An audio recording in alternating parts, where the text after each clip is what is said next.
Hey guys, and welcome back to the podcast. We've got a fantastic episode today. We are joined by an amazing guest in the form of John Harris. I'm very, very excited about this one, and I'm sure Lee is as well.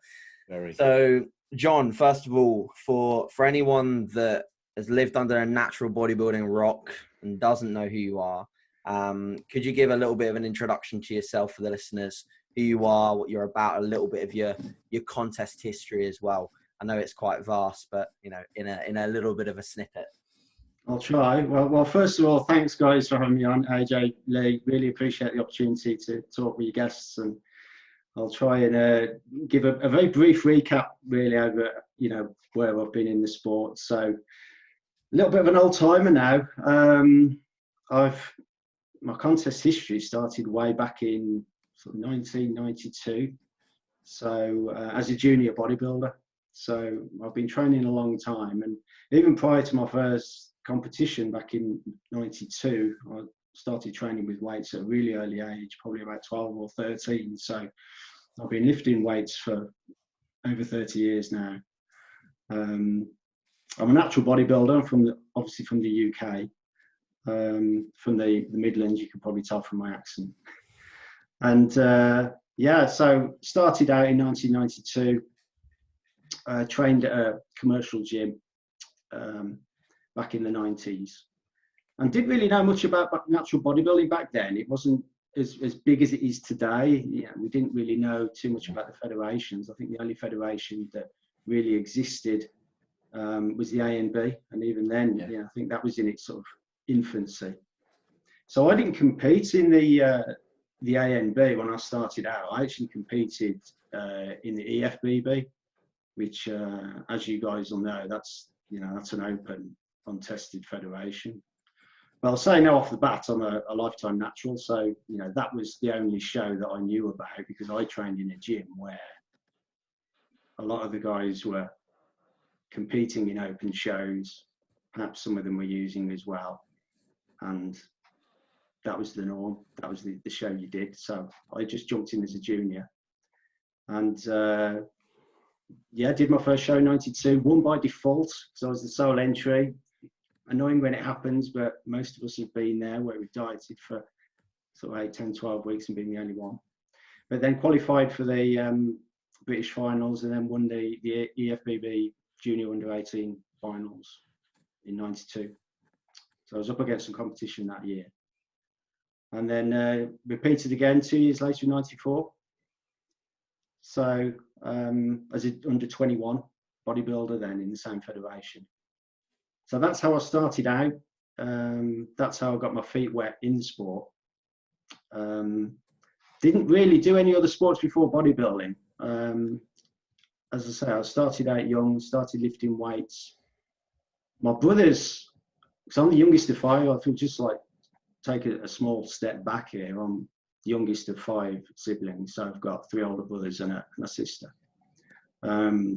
My brothers all trained with weights before me. We had an old garage gym in the house that I grew up in, and we had one of those old weeder benches in there, which is quite tatty by today's standards, but that's what I started training on, and that's how I got into the sport. So no sort of other sports that led me into bodybuilding, just sort of fell in love with it at an early age of probably about, say, 12 or 13, and then ended up competing shortly after. But yeah, that's how I started, and this is even pre going into the days where I discovered the natural body federations. I mean, that wasn't until later on. That was until like 2001.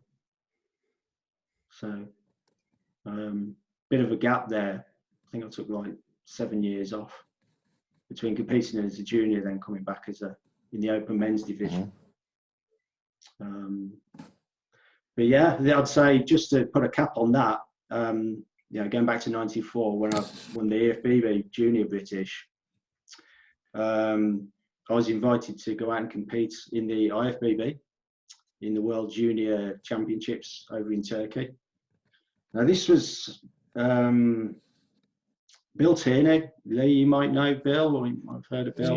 Yeah, I know Bill. You know Bill. So this was Bill Tierney who invited me, and came backstage after I'd won the class at the 94 British, and he said, look, you know, we need to take some juniors to the Worlds, the IFBB, but you've got to promise me if I take you, you can pass the drugs test. You know, that's the criteria, because that show will be tested. And I was all over it. I was like, you know, I'm a natural bodybuilder. I will do that show. You know, you can give me any test under the sun and I'll pass it. So got my ticket to go and went out and competed in my first World Championships at 19. That was my first time on a plane ever. Went out with a lady who was competing in the Masters division, because it was a juniors and Masters competition over a few days. And I competed as a lightweight, so that would be under 70 kilos. That was the first time I ever did a show where I felt completely out of my depth. You know, I mean, we were talking like 5 classes here, you know, 5 weight divisions. I ended up in the lightest division, but didn't come anywhere, just got completely obliterated in that show. But that was a bit of a wake-up call. And at that point, I realised there was probably only so far I could go in an open competition as a natural bodybuilder. So in a way, that drew a line underneath my junior days, and I realised then, you know, if I was going to progress in the sport, I'd have to play on an even playing field if I wanted to do well. So that was kind of the end of that chapter, and it was a chapter because I took quite a long time off after that, and then concentrated on my studies, my future career. I was only 19, so I was still at university, so I wanted to carry on with my studies, graduate, get stuck into my career, get that ironed out. Didn't want to get too absorbed into bodybuilding, yeah, to the point where it was distracting my career path. So drew a line under it at that point, and then you know, carried on with my life and came back to bodybuilding later on. What were you doing career-wise, John, out of interest? Because a lot of listeners usually feel like everyone that's a great bodybuilder is always involved in the fitness industry. They think you have to be a personal trainer or a coach or something to be a good bodybuilder, and they question as to whether they can balance another career alongside it. So just interested for the listeners, what were you doing in a career? Yeah, well, my undergraduate degree was in computer science. Okay. I've always had a liking towards computers. I've always been fascinated with programming and getting computers to do cool stuff, even from an early age. So that was that was what my degree was in. And after that, I got a few job interviews with various different software companies as a computer programmer, and then actually winded up in the games industry, video games. So, which is worlds apart from bodybuilding. Yeah, for sure. I mean, I'll say now, I've got 2 businesses, you know, now, 2 established businesses. One is in the fitness industry, and I do some coaching. Awesome. I work with athletes, and not necessarily all competition bodybuilders, you know, Okay. people who want to get in shape. Some want to compete, some don't, you know, men, women, all shapes and sizes. So do some coaching, but away from that, I'm a software developer, and yeah, you know, quite firmly in the games industry now as a computer programmer. And I balance the 2, and it's nice because it gives me a chance to work at a computer, which is what I'm good at, and be technical. But at the same time, I can pull away from that and get away from the screen and have some face-to-face work with real people rather than living in a virtual world. So I find the balance is actually quite good. Yeah, I think that's what I see definitely as a positive, as having a balance, because there's days in my life where I think I'm too absorbed in bodybuilding, and my whole day is just bodybuilding, and you know, there's definitely pros of that because I do love it, but I know at some point I actually do want to be involved in something else, whether it's another side of bodybuilding that's not so immersed in the nutrition and training, whether it's a backseat sort of side of thing. But I know that there's going to be a battery level on how long I can just coach and bodybuild. So it's interesting to hear that, and it's refreshing as well. getting a little bit, you were going to discuss it anyway, I think, with your natural flow conversation, but getting a bit into when you found out about the natural side of things and the natural federations, if you could just talk us through your journey there a little bit more when you came back to the sport. Yeah, this is interesting because it was by happen chance, really, that I found out about the natural sport. I mean, this is dating back now to, well, fast forward from 1994. So let's go from there. So 7 years on, and I'm in a slightly different place. So I've got my career started. I'm settled. I'm looking at sort of getting my first house and things like that. So my life's sort of managing to steer it into a place where I've got a little bit of stability. Yeah. Mm-hmm. And at that point, obviously, you think, oh, actually, things in my life aren't so shaky right now. Maybe I could consider getting into bodybuilding again. Things are a little, things aren't so bad. So I was having thoughts about returning to the stage.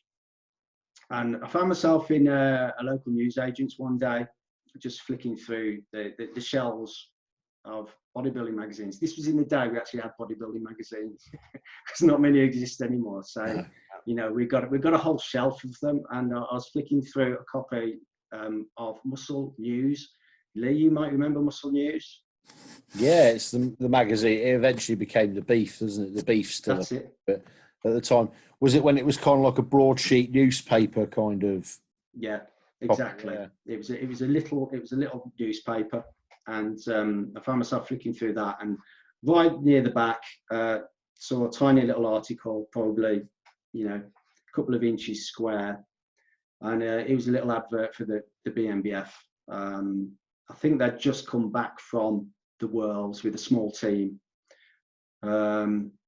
There was literally, I think there was like 4 or 5 of them. It was probably Vicky, McCann, Karen Mason, Andy Farrell. Andy Farrell, yeah. Maybe Andy Palmer, possibly, and Nigel Davis, and a little write-up. And it was small, but I remember reading it, and they were talking about, the team. This was like one of the first teams they'd ever sent out to compete in the WNBF from Britain, separate from the A and B. And they were talking about the pro card, and that just rang a bell. I just thought, oh, this is something here. I've not heard about this before. So it's a natural bodybuilding show where there's a pro status, a pro natural status. I mean, this is something I've never even heard of. So I just sort of take a moment to digest that and think, okay, this is something new. You've got an opportunity to compete in Britain, earn a pro card as a natural bodybuilder, and then go out and compete in the Worlds in New York. So I bought the magazine. I took it home, read it, and then, talked to Sandra, my girlfriend at the time, about, this. I thought, I really fancy throwing my hat into the ring here. I could go for this. And I think within a few days, I'd sent my entry off. And so that was the 2001 WNBF Open. So that was my first re-entry back into the sport, as in, competing on a level playing field in the natural federation. So I think they've been running 2 years at the time. Is that right? Was in their first show? Was it 2000? It was around that kind of time, wasn't it? I think 2000 was their first. Pretty sure they'd done a year before, and I think I came on the second year. Yeah, but it was still early days. Quite small shows. Obviously, an open show, so anyone could jump in. Obviously, they were doing the drugs tests, so I sat a polygraph test, and I think I got urine tests as well. Obviously, having my background in the FBB, that might have raised a few eyebrows, but I did the tests and I passed them, so that was that. But yeah, 2001, I did the Open British, won my class, which was the middleweight, so that was the under 80s. But then lost the overall to David Hanna, who was the lightweight. Under 72 that was back then, wasn't it? Yeah, he took the under 72s, and heavyweight winner was Ben Agboki. I remember Ben. Yeah, looked phenomenal. So it was a good show. Really enjoyed it, and really great to be able to get stuck in an overall situation at my debut. I didn't expect it. I mean, I just went into that show, just hoping to place and no expectations whatsoever. But really enjoyed it, and just nice to be on an even playing field, which I wasn't used to.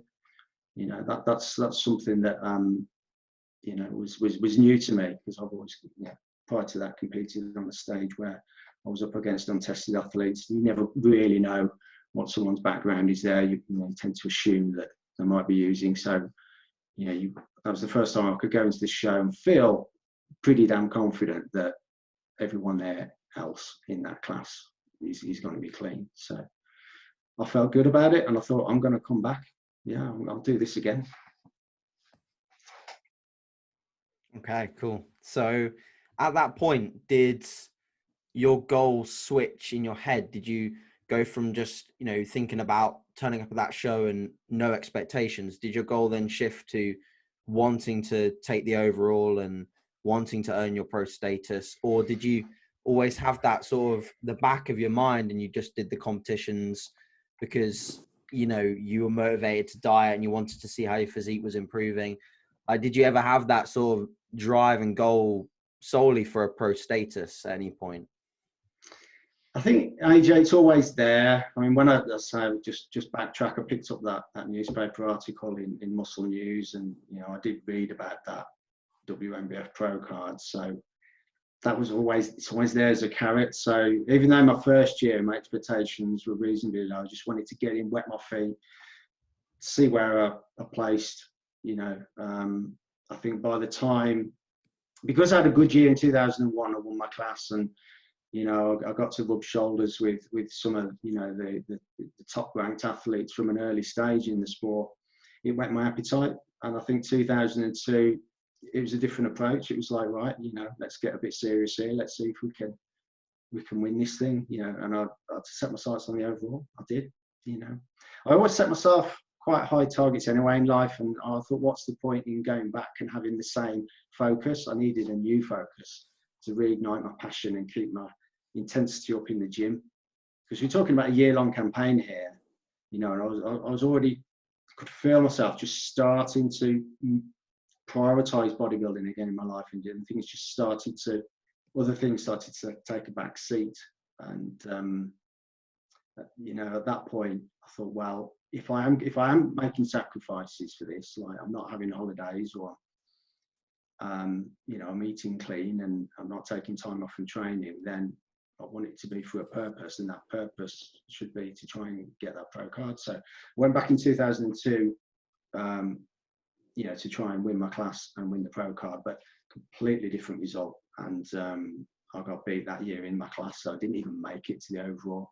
I got beat by Wes Clark. It was, yeah, tremendous bodybuilder. He came out of nowhere. He's got an athletics background. Wes has discus thrower. Oh, sorry, hammer. Yeah, he's a hammer thrower. Yeah, and he still is. He never gave that up. So lovely guy, and he's very, very soft spoken, very polite, and we had a great time at the show. But he nailed it on condition that day, and I was still trying to figure out how to nail my condition. Okay. So I got beat in 2001 on condition because David Hanna was shredded, and then I got beat in 2002 on condition because Wes Clark was shredded. So someone was trying to tell me something. And I had to just pick myself up and carry on. It was another defeat, but keeping things in perspective, I finished second. It wasn't a bad result. So it's funny. I'll say this now: second place is a funny position to be in, because you're so near yet so far, and so if you're good in for first and you end up second, it can be quite a difficult pill to swallow, really. Whereas if you sort of finish further down the ranks, you actually feel that you have no chance of winning. So I did find it quite challenging, but I thought, look, you've just got to keep walking through this sport and improving, because you don't get into bodybuilding if you can't accept a close decision that doesn't go your way. And that's the way I've decided to look at it. Absolutely. You know? To stay on that topic for just a little bit before we go on to perhaps more nuances on training and nutrition, you mentioned how in those first couple of years you got beaten a couple of times on condition. Then obviously, you know, you went on to be successful and then very successful in the pro ranks as well. You just walk us through a little bit as to how you then managed to nail that condition element of bodybuilding, because, you know, looking at some of your shots from, you know, when you were in the pro classes and at the pro worlds, to me, you seem to have an amazing balance of conditioning and muscular fullness at the same time, not with being all the way like drawn out and losing muscle fullness as a result. You seem to have just nailed a lovely balance. So if you could just walk us through a little bit of that journey to nailing it to a degree. Yeah, sure, AJ. Well, thanks for the compliment. So yeah, after 2002, I reassessed my off-season strategy, and this was the key. Prior to that, I'd always bulked up off-season, allowed myself to gain a lot of extra weight in the false hope that I'd gain in extra muscle, when really I was just getting fat. So 2003, I stayed relatively lean, maybe went 10 pounds over my contest weight and didn't bulk up, just ate reasonable amounts of food. So that when I came down in 2003 again to diet for the British again, I was at a much lower starting point, you know, less work to do.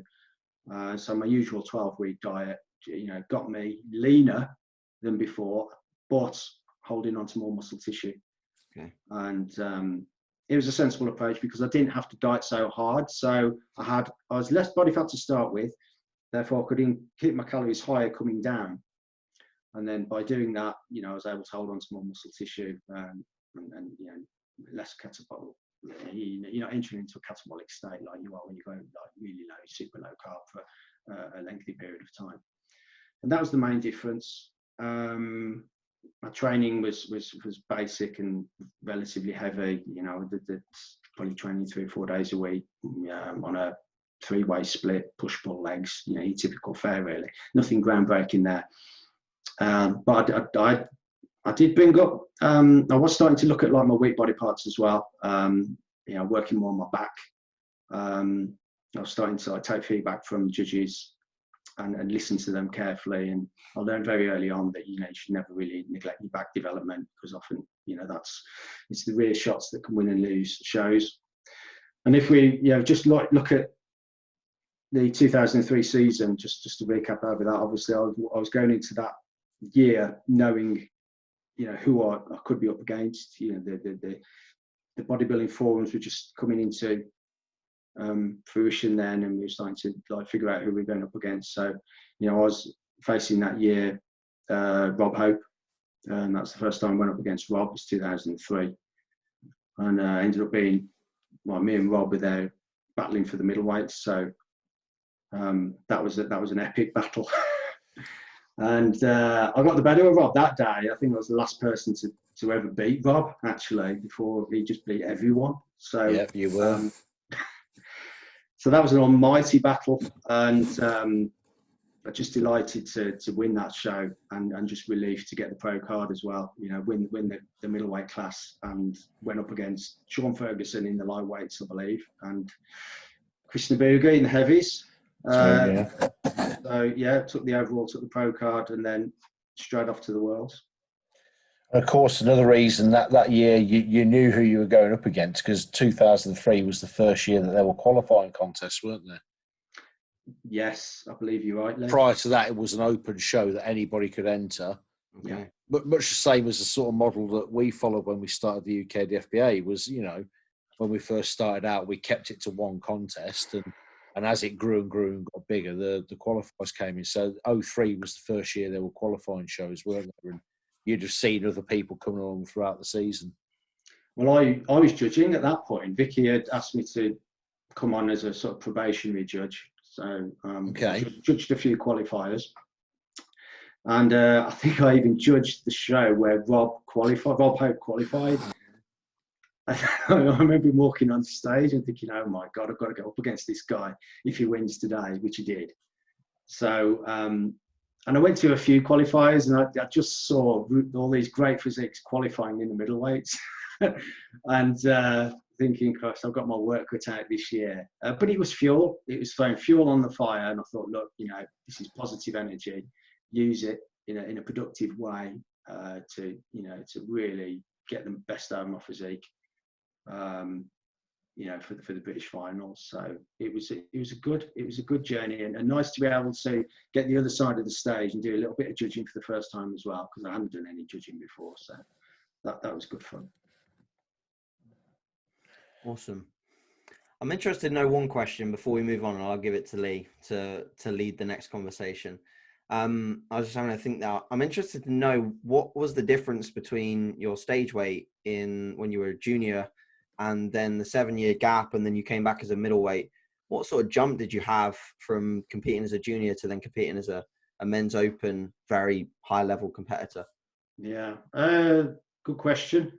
So yeah, it was a fair jump. I think when I was competing at the age of 17, I was competing at about 140 pounds. So that's about 10 stone in wow. English money. Yeah. So at 5'7". I'm not particularly tall, sort of average weight for a middleweight, I guess. And then at 19, I was competing at about 155 pounds, so just over low 11 stone. Mm-hmm. And then when I came back to compete in the WNBF 2001, I was up to sort of, another stone heavier than that. I was up to 12 stone, maybe a little bit more.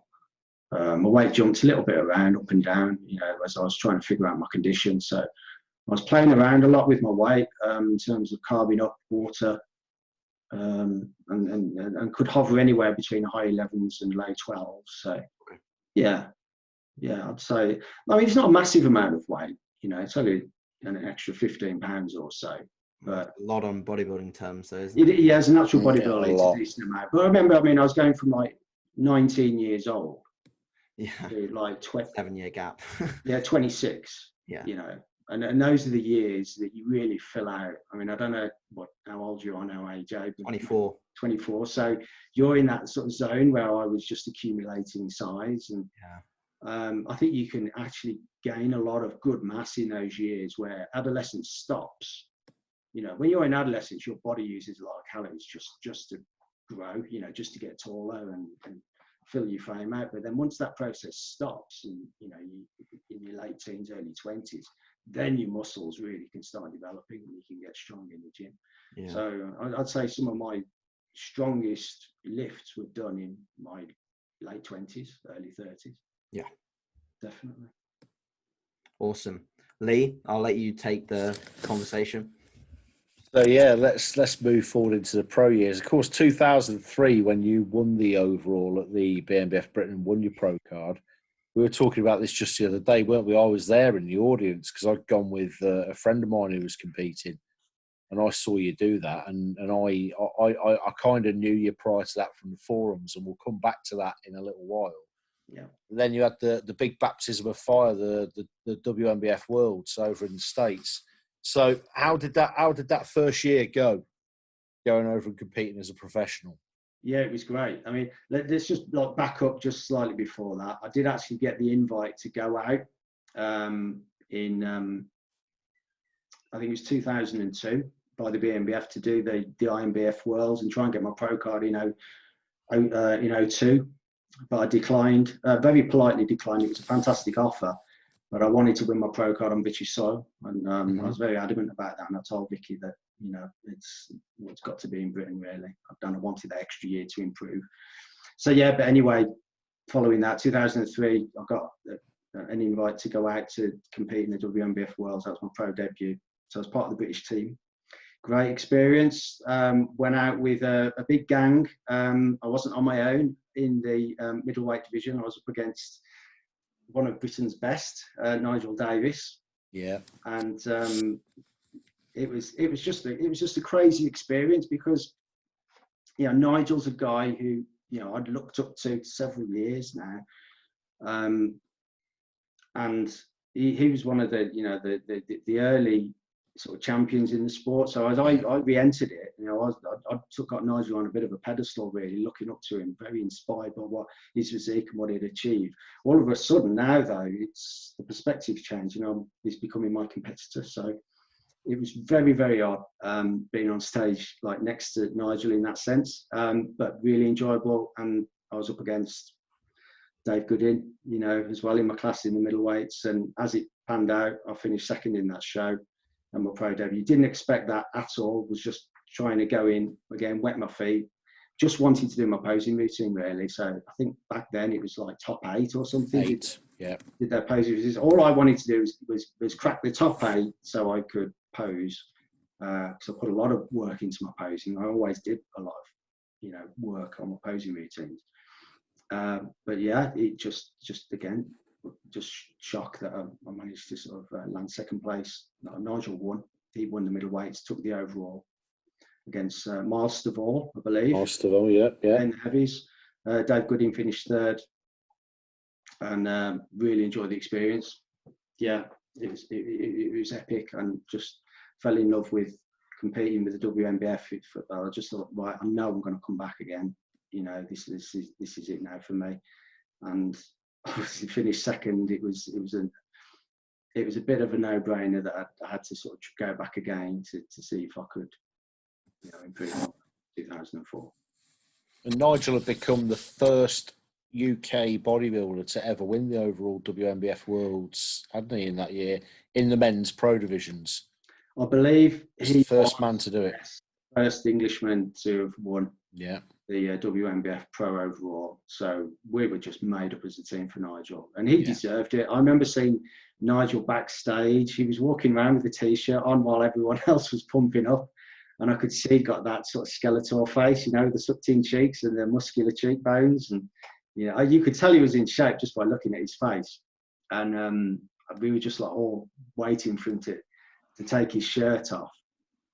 And I just remember the moment, you know, he was just peeled, and he got that great fullness. He got like really thick delt caps, thick chest, tiny waist, big flaring thighs. He nailed the condition, and he thoroughly deserved the win. I mean, I know he dieted hard for that show, and he was quite dehydrated on the day, I think, as well. I remember him sort of, you know, really struggling with his water. He was on like just sips all day long, but he managed to keep the condition together. And I mean, in terms of body weight, there probably wasn't a lot in it between me and Nigel, you know, but I came in slightly fuller at that show anyway. So Nigel came in lighter. We were roughly about the same body weight, but Nigel's just got that finish up, you know, and it was his time. It was his time. He'd been close a couple of times, hadn't he? I think he'd had 2 runner-up spots before that. Yeah. I think. I mean, I'm struggling to remember exactly like what years he and what position he finished in, but I'm sure he was probably a couple of runner-up spots, more than one occasion. And you know, there were some greats back then. I mean, this is before I entered the sport, but you got guys like, you know, obviously Dave Goodin, Marlon Hospitales. I don't know if you remember Marlon. But yeah, for the wrong reasons, unfortunately. Well, yeah. Yeah. But yeah, it's there were some big, and the classes were so big as well. I mean, they're big today, but they were really big back then too. I mean, you're talking about, you know, 20 guys in a lineup, and then but stacked in terms of quality. Two weight divisions, only 2 weight divisions in the pros, weren't there back then? Yes, just the 2. Yeah. And this is something else, Lee, that I had to adapt to very quickly. I went from being pulled out in a lineup of 3 or 5 at the British to being in a lineup of 15 or 20 guys. Yeah. All at the same time on stage for like 20 minutes. So you can't relax. There's nowhere to hide. No. Moved around, you know, to the middle and away from the middle. And there's absolutely no let up. And I remember I remember my legs cramping, my abs cramping, you know, and you're trying to hold a pose while your legs are cramped. It's absolute murder. But it was it was what it was, and I got through it, and I was delighted to have, you know, a second place finish at my pro debut, and that just fueled the fire for the later years. And of course, in 2003, that was the year that Rob Hope went out and won the overall amateurs, wasn't it? Yes, it was. Yeah, Rob. Rob. Obviously, I beat Rob at the British for the, you know, for the middleweight class, but Rob was still decided to stay on the diet. He got the invite to go out to the world to get his pro card. Everyone knew Rob had a great chance there. Yeah. And it would have been the wrong decision for him to well, ultimately it would have been Rob's decision what he did, but it just made a lot of sense for Rob to sort of carry on dieting, get a little bit tighter, because I think he was just a little bit soft at the British, and he got that extra time just to dial it in for the Worlds, the WNBF Worlds, and he stormed to victory there and got his pro card. But then, of course, that set the scene for the following year, because like now Rob was a WNBF pro, I was a WNBF pro, Nigel had won, so he'd achieved what he set out to get in the sport. We didn't really know if Nigel was going to come back or not. You know, the jury was out on that.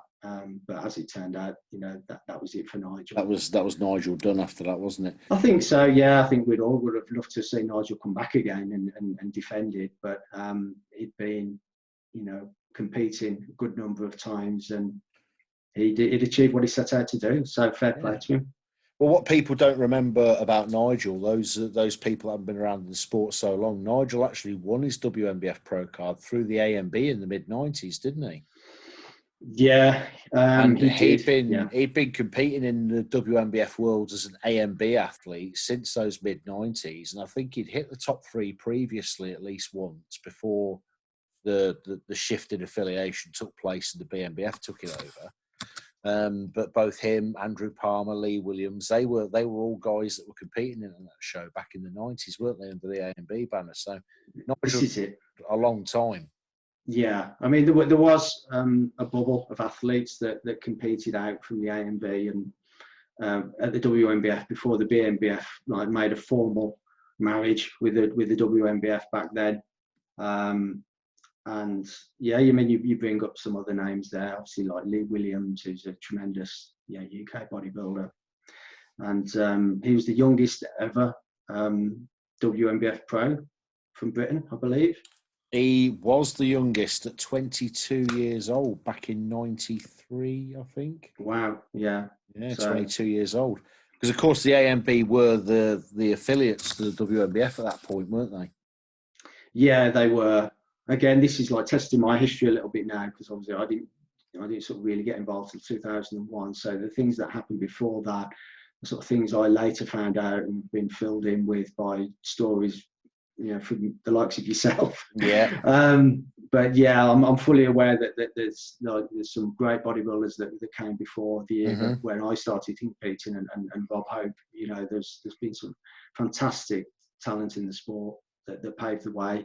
And, you know, if it wasn't really for the ANB and what they'd done, then, you know, who knows where we'd be today. And we all owe a certain amount of respect to the federations that came before us and paved the way for British bodybuilding.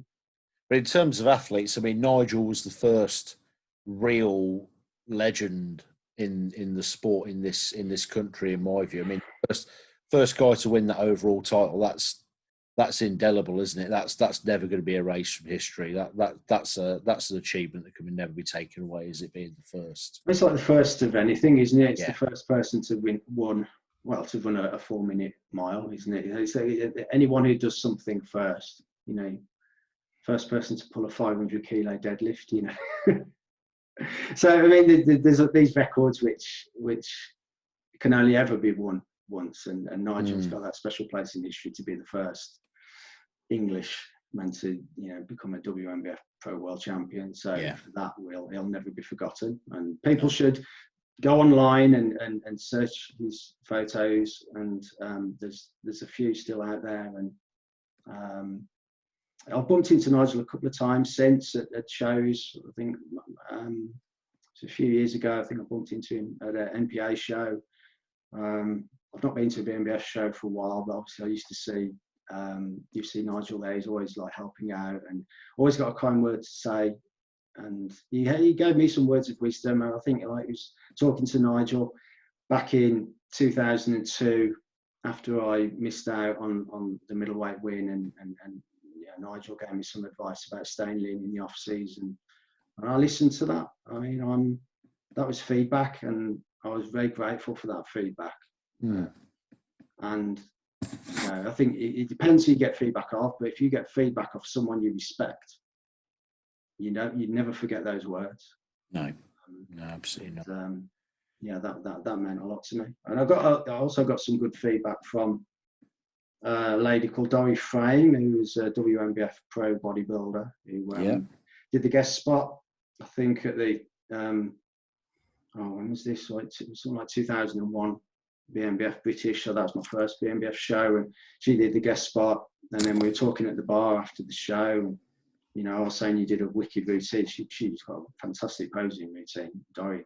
So I was complimenting her on the routine, and then she said, "Oh, I remember you on stage, and you know you've got this nice shape, but you just need to be a bit tighter. You need more back development, a little bit more arms." And she was like deconstructing my physique, but I was taking it all in because of what she'd achieved. I was listening, and you know that feedback was invaluable. And I thought, well, for a WNBF pro champion to take the time out to give me some valuable advice, I'm going to take that on board. So that's just like a general sort of comment I'd like to sort of throw in there, really, because I know like the subjects of feedback has been something which has, you know, gone back and forth on a few episodes. And I think as a competitor, it's really important to be able to study your own photos from a show and be able to compare your physique in the cold light of day to others and give yourself a fair analysis. But at the same time, you know, don't be afraid to reach out and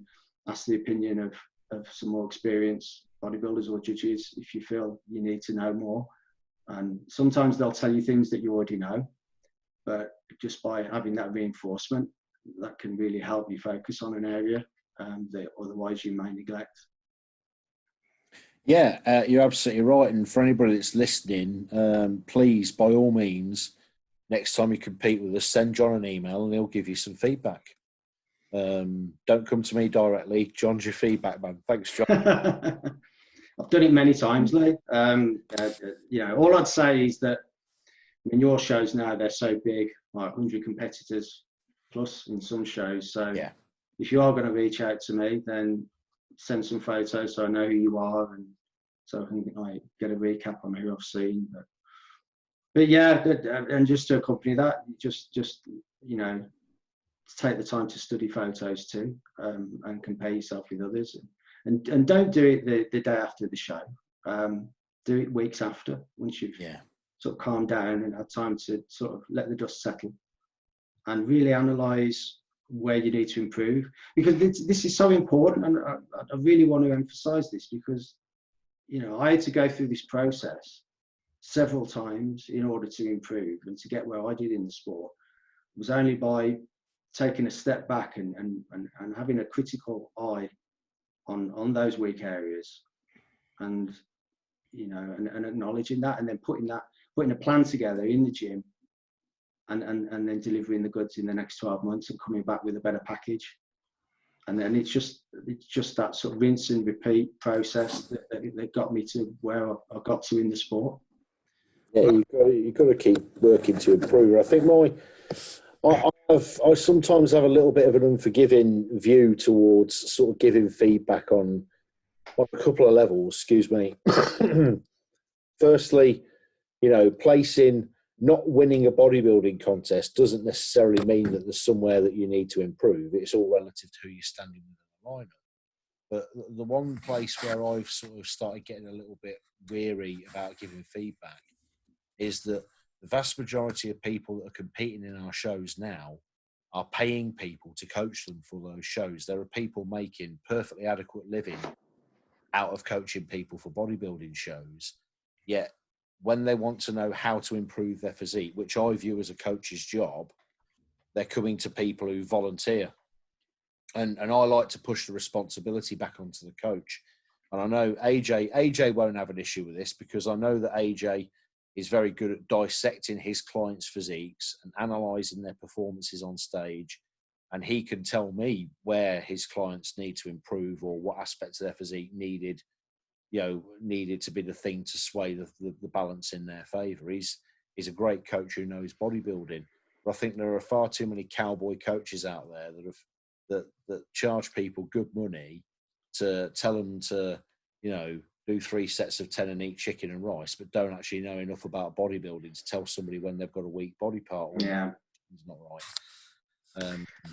And they kind of push the responsibility back onto me as a judge when I see my place as assessing people on stage in relation to each other, telling somebody as an individual where they need to.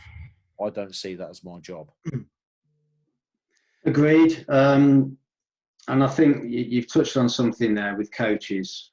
Obviously, this is something we've not discussed yet. And I mean, I could talk all day about coaching. It's a whole subject matter on its own. But yeah, I mean, I think you're absolutely right, Lee. I think where an athlete has employed a coach, the coach owes a duty of responsibility to be able to supply feedback to the athlete on where they did well and where they didn't do well. All this is based on the premise that the coach knows what they're talking about, obviously. Which they should, but we live in a world where there are good coaches and there are bad coaches, and there's coaches somewhere in the middle. So so it's a little bit messy, and because you could be in a situation where a coach gives a certain perspective on a contest result, and which might differ from what a judge might say, which could end up with a competitor being confused. They could end up then thinking the judge doesn't know what they're talking about, or their coach doesn't know what they're talking about, and then it gets messy. So yeah, how we pick apart that, I'm not too sure. I think it's always the duty of the athlete to vet their coaches, to make sure their coaches come recommended. I've got a track record. I've coached other bodybuilders before them and have a pedigree. And if they haven't, then they should always approach the relationship with perhaps a degree of caution until they've proved themselves as a coach, really. And a lot less money. I think just to add on that a little bit, I mean, first of all, thanks, Lee, for the kind comments that you had about my coaching. I really do appreciate that. But I think the issue that a lot of other coaches do have is a poor bias towards empathy over honesty. So they empathize or give sympathy to the client in order to make them feel better about a result that they know is correct deep down, but they're just giving them way too much sort of empathy, sympathy, and just giving them a little bit of a boost to make them feel better, when in reality, the best thing that they can hear in that moment is honesty, because otherwise they're going to get two people talking to them at once, one being potentially a judge that they're contacted, and one being, the coach that's sort of trying to make them feel better. And it's just never ends well. So like honesty is legitimately probably one of the best qualities you can have as a coach when it comes to critiquing a result or a physique or a comparison or something like that, without being emotionally biased as well towards a friendship or something like that, which does get difficult when you build up long-term relationships with clients. But yeah, that's just out there. I guess so, but then we can say that it's going to be a similar sort of issue, and I know we won't hover over this subject for too much longer because I've got some really cool stuff I want to get into with John. But a scoring judging panel tends to consist of a minimum of 5 people. So even approaching one judge for their opinion is a dangerous place to go as well, because I've had, some strong words were had about this afterwards when I overheard it, trust me. But I overheard a competitor approach a judge asking for feedback, and they got the answer, "Don't ask me, I had you winning." Well, I mean, that's rocky ground, isn't it? That's rocky ground straight away, whereas I would assess 2 physiques in one way, another judge might see it slightly differently. We might have people placed the other way around. So yeah, I get that we have an eye for the sport, and we need to have an eye for the sport to do the job correctly. But I always sort of give the caveat, I'm only comparing you to who else you were on stage with today. You know, in terms of picking apart your actual physique, as horrible as it sounds, I don't look that closely unless I really, really have to. It's an absolute minefield. It really, really is difficult, isn't it? But I do believe it should be the coach's responsibility to critique people's physiques and tell them what they're lacking. Yeah. If anything. Yeah, I agree. And obviously, yeah, this is again, like, just going back to, you know, what I was mentioning earlier about some of the words of wisdom I got from former champions as feedback. Will, this was in the days where coaches didn't exist, really. I mean, coaching is something relatively new that's only appeared maybe in the last 10 years. So yeah, so coaches have filled that void, really, haven't they? And you know, they can provide the feedback. But it is a tricky one, and I've never. I mean, I do some coaching now. You know, I admit I do work with athletes, and what I agree with AJ. I think honesty is the best policy. You know, you shouldn't 100%. you shouldn't sugarcoat things, because ultimately it will come back. And you know, you've still got to solve the problems for the client in the long term. So if you deny that there's a problem there, then you know, you're holding that person back from improving. And it can be painful having those conversations, but there's a way that you can say things that kind of, you know, like, you don't have to be, you know, you don't have to be ruthless in delivering the news, but there's a way you can, like, put a positive spin on improvement.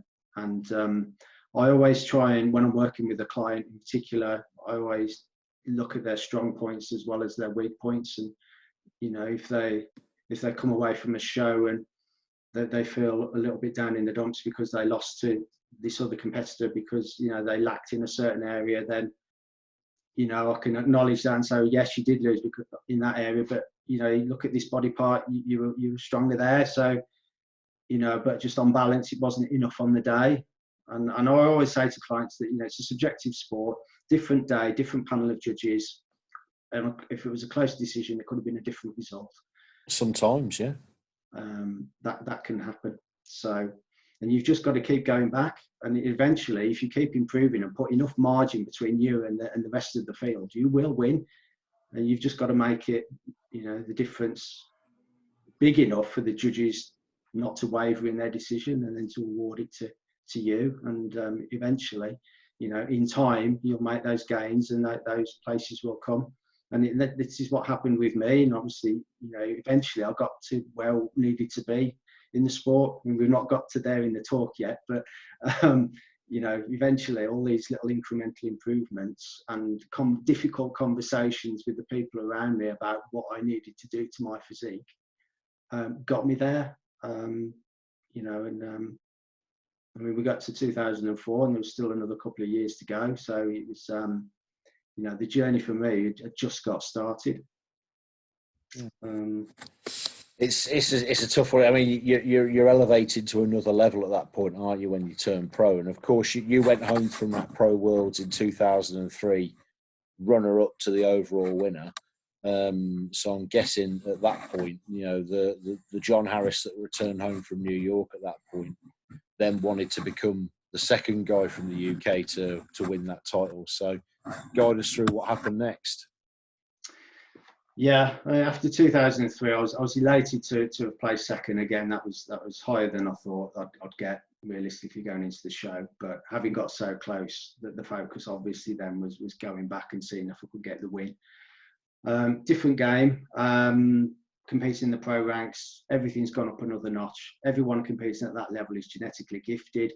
Everyone knows how to train. Everyone knows how to diet. Everyone knows how to tan up. Everyone knows how to pose. So we're talking very small margins between the placements here. Very small, yeah. Very small. So you cannot let anything slip. So I came back off that show and I kind of felt like, you know, I had to up my game. So I changed up my training. I was even stricter in the off season with my dieting. I was still eating a lot of food, but just really clean food. So, you know, just eliminated any kind of junk food, alcohol, and foods that I shouldn't be eating. I was just like hard on myself, really. Trained really hard throughout 2004, and went back again to try and win that title. But of course, I'd be facing Rob again for the second time. Rob was now a pro because he'd won the WNBF Worlds, and of course I was up against Rob and many others. It wasn't just Rob. There was a whole field of athletes, and but because like me and Rob were like the British boys, there was a friendly rivalry going on there, and I think we were both aware of that. And it was an epic battle. I felt I came in tighter than in 2003. Maybe even a fraction lighter, I think, if I'm being honest. I think I dieted down a little bit harder, maybe not quite as full. I think I could have been a little bit fuller for that show, but I certainly the condition was there. But as it turned out, Rob's physique had just gone supernova that year. I mean, he had made massive gains since the year before. Bigger, leaner. He'd figured out how to nail his condition as well. So, Rob got the win, and I finished second again. So 2 runner-up spots on the trot. Second to Nigel, second to Rob. But if I'm going to lose to anybody, I'd rather it be a teammate. As much as I love competing with the Americans, because they all were very, very friendly when I went out there, and I made some good friends in the States. But it was awesome to just be part of a British team that did so well. So it was a good result, and I was delighted to get 2 silvers. And again, I was reaching a point now where I'd actually done quite a lot of competing. I competed 2001, 2002, 2003, and 2004. So I competed 4 years on the bounce and focused like a laser beam. So I'd gone from being a nobody, because I'd just re-entered the sport, to like second in the world. But a nobody to people that didn't remember you.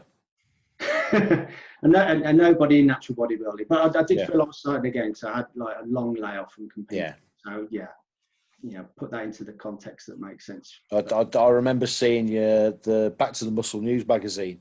I remember seeing the Muscle News magazine with the report of the show, the first show back that you won.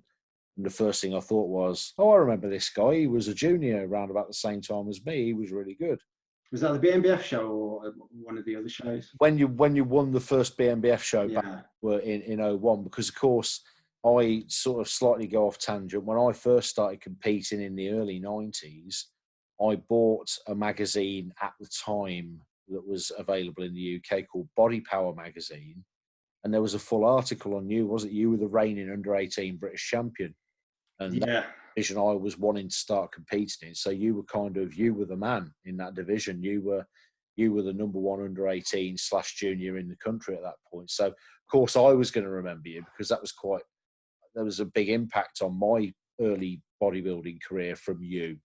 Well, it's nice that some people did remember me from the junior days. And I've got some, just to backtrack slightly, I've got a lot of fond memories back then. I remember Roger Shelley taking the photos, probably one of Britain's best bodybuilding photographers, still active today.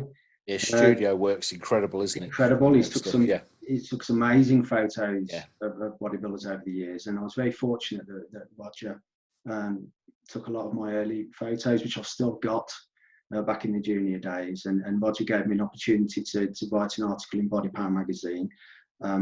That magazine was edited by Diane Bennett.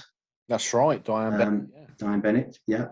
And she very kindly let me write the article. And interesting aside there, Diane was one of the judges at the IFBB Worlds in '94 when I went out and competed as a junior. So I spent some time with Diane, speaking to her, and she's a lovely lady. And she was one of the judges, I think, on the panel. And we had some interesting conversations there. And I actually shared a room, not with Diane, but with I think the German judge.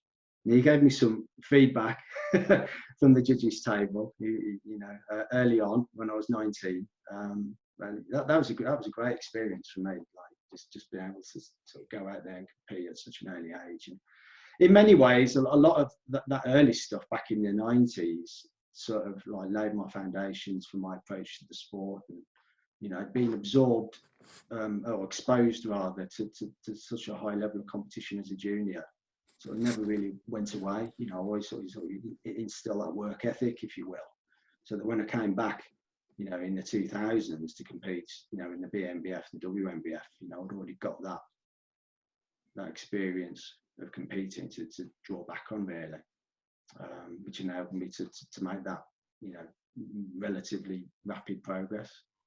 Because I've never seen myself as being like that genetically gifted, in terms of sort of gaining, lots of muscle quickly, maybe having a favourable structure and shape perhaps, but I've fought really hard for every ounce of muscle that I've built, and I've never been a big guy. I've always competed as a light middleweight rather than a heavy middleweight, and traded on condition and posing, and just been able to display my physique to the best that I can. Has it always been around in your adult years between sort of amateur and pro in the opens? Has it always been around that 12 stone-ish mark? Yeah, thereabouts. So we're experimenting, coming in a little bit heavier, carbing up, and towards sort of 12.2, 12.4, and I've dipped under to sort of like 11.10, 11.12. And I think the sweet spot for me is probably around about the high 11s, just touching 12 stone, something about 78 kilos, something like that, 77, 78. It's just getting that balance right, really, because I found that if I try and diet too hard and really go for that ultra shredded glutes look, then my physique tended to flatten out a little bit. Whereas if I got really lean but just didn't go for the that last ounce, I could hold on to just a little bit of muscle tissue, but that made the difference. It just kept the fullness there.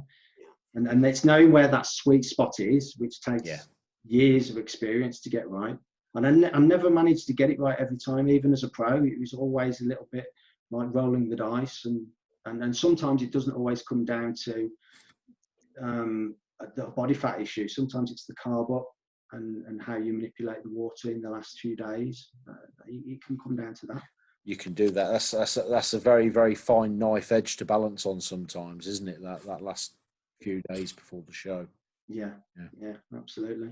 So competition-wise, you took 2000 off from competition, didn't you? Yeah, 2005 is a year. Sorry. And of course, it was 2005 when Rob Hope legitimately became the first person to win 2 overall world titles, because he came back and repeated, didn't he? He did, yeah. He was the first guy to win 2 WNBF Pro Overalls. Well, the first guy to legitimately do it. We mentioned Marlon Hospitales earlier, didn't we? Yeah, we did. Yeah. He actually got disqualified after his second win. We widely accept, and there's no malice there, we widely accept he accidentally took something that he didn't realise he was taking in a supplement. But yeah, he would have been the first, but legitimately, in terms of the results that stood, Rob Hope was the first. He kind of cemented his position as pretty much unbeatable by that point, hadn't he? Yeah, I mean, I didn't go out in 2005. I took a year off. I was quite burnt out at that point. I'd done 4 years back-to-back competing at such a high level. Pedal to the metal. I was full on. I think mentally I was quite burnt out. Physically, my body needed a break. So I took 2005 off. Rob carried on and got the double. And I think he looked even better. I mean, I never saw Rob in the flesh that year, but I looked at a few photos and he looked like he improved again, looked bigger overall. Incredible. Similar conditions the year before. So, I think that, that was a clear-cut victory for Rob that year. But a lot happened in that year, shortly after 2005, outside of the competition thing, we think a lot of, there was a bit of a sort of a breakdown in the relationship shortly after with the BNBF and the WNBF, and then they ended up going their separate ways at that point. I mean, it made things quite tricky, really, because, I took 2005 off. 2006, I felt refreshed, felt like the batteries were recharged and I was ready to go again. I was in a position though where there was no affiliation anymore, because the BNBF had severed links with the WNBF for various reasons. So it was a case of if I was going to go out, and if other bodybuilders, like previous WNBF athletes from Britain, wanted to go out, we'd have to go out under our own steam, because there was no affiliation. So it was a little bit different, unusual, 2006. So I'm fast forwarding now to 2006. And there was still a bunch of us that went out. Mm-hmm. It was a team, although we all made our own way out there. Obviously, I decided to go. I was ready to go again. I'd recharged my batteries. I was going to give the Worlds another go. And it was an unusual experience, because as I say, we all went out on our own, but we all met up while we were out there and spent time together.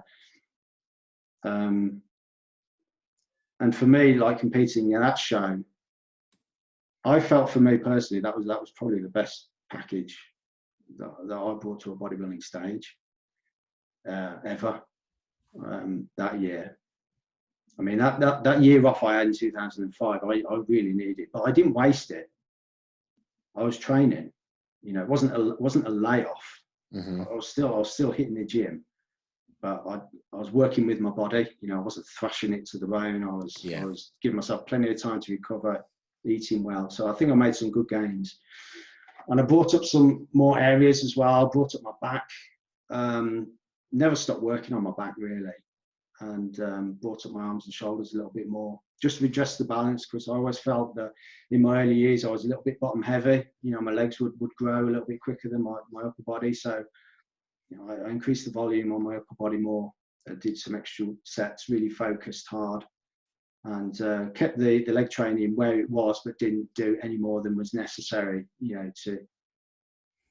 So I didn't want any sort of lower body imbalance to occur. I wanted to come with a different package to 2004, and I felt I did. I felt I came in slightly heavier, fuller, probably, for all intents and purposes, probably just as tight as I was in 2004, but with a fuller package.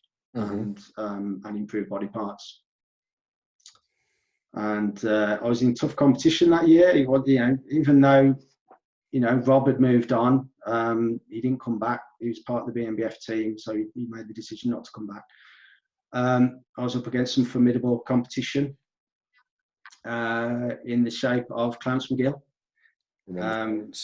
This was my first time against Clarence. I actually remember reading about Clarence in a copy of Natural Bodybuilding and Fitness a few months prior, and thinking, where the hell did this guy come from? I think he'd won one of the big WNBF pro qualifier shows, and there was a big spread on him in the magazine. I thought, this guy, he could give me some trouble, and